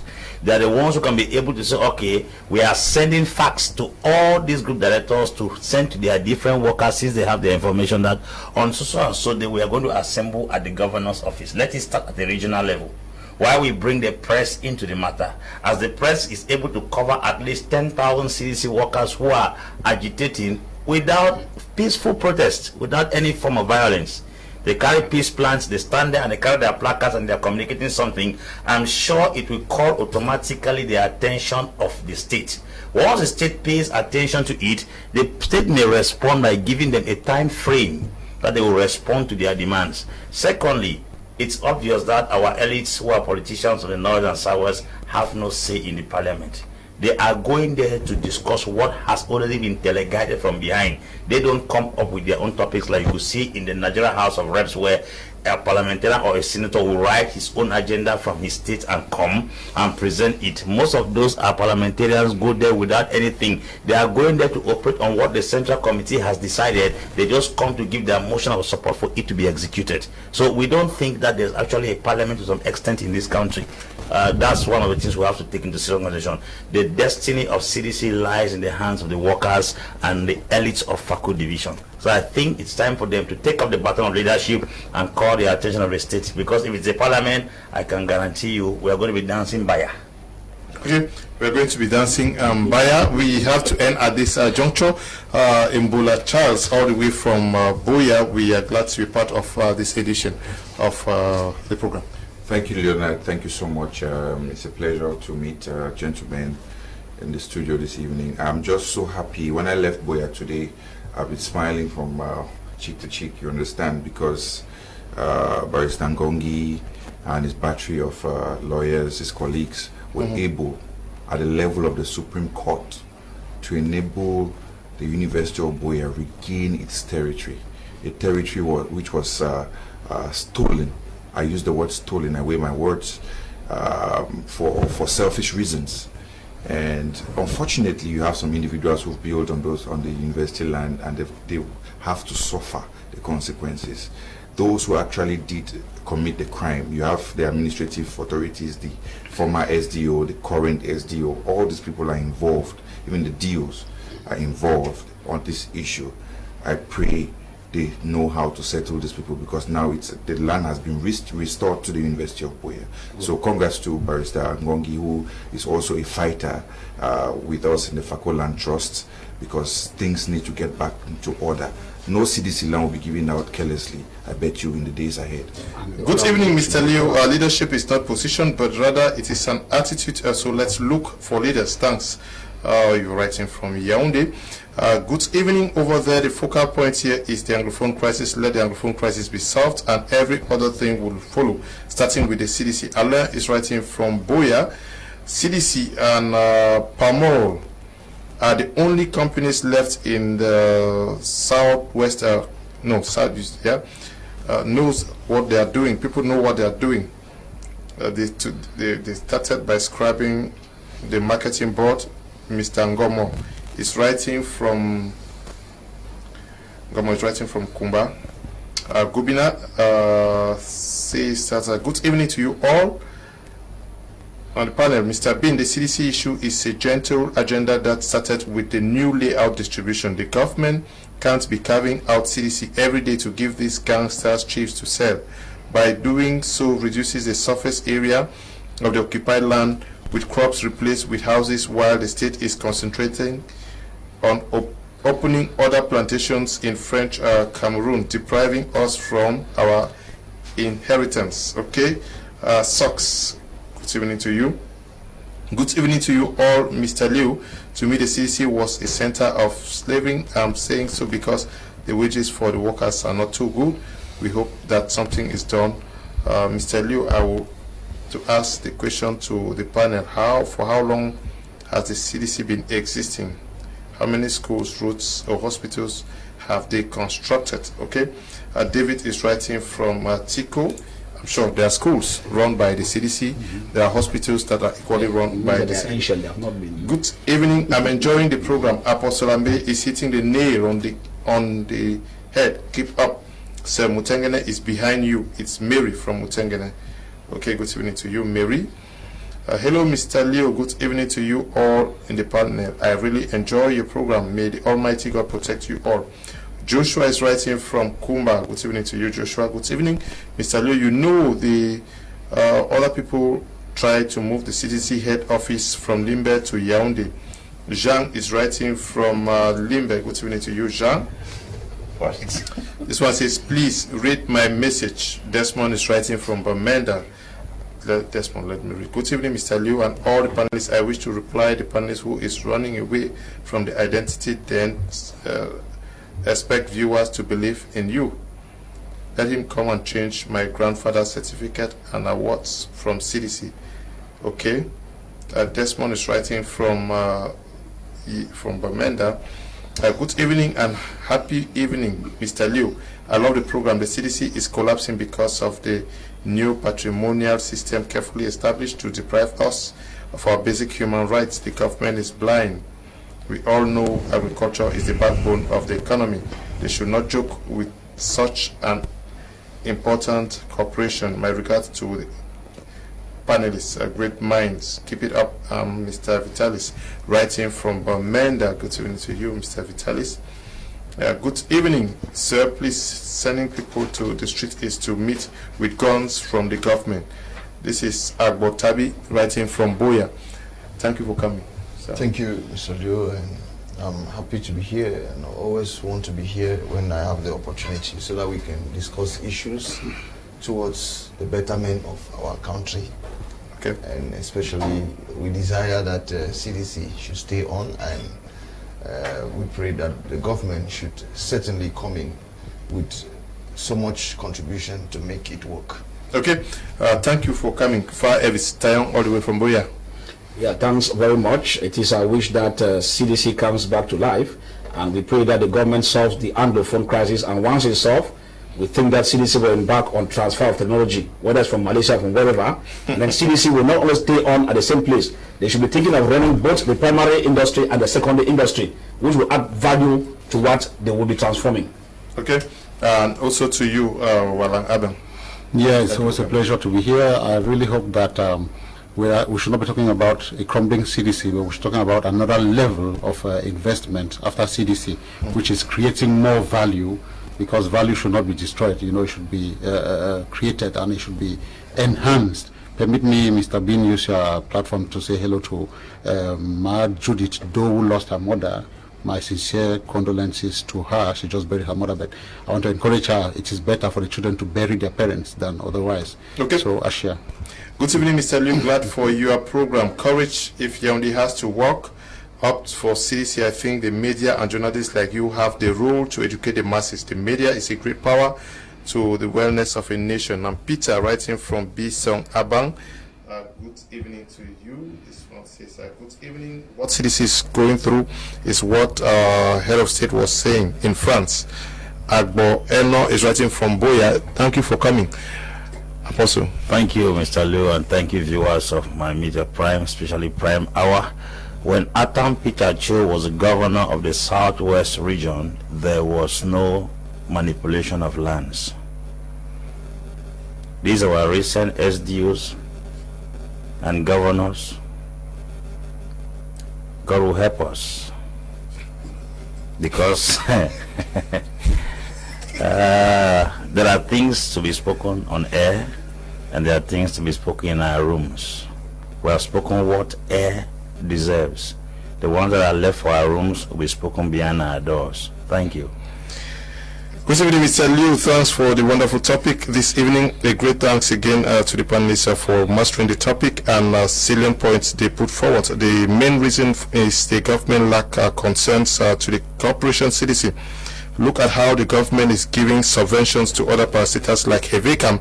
This is Njikun Hedwig writing from Shobafusam. The messages are just so many, we can't read all of them. Thank you to the production team. Stay blessed. Bye-bye.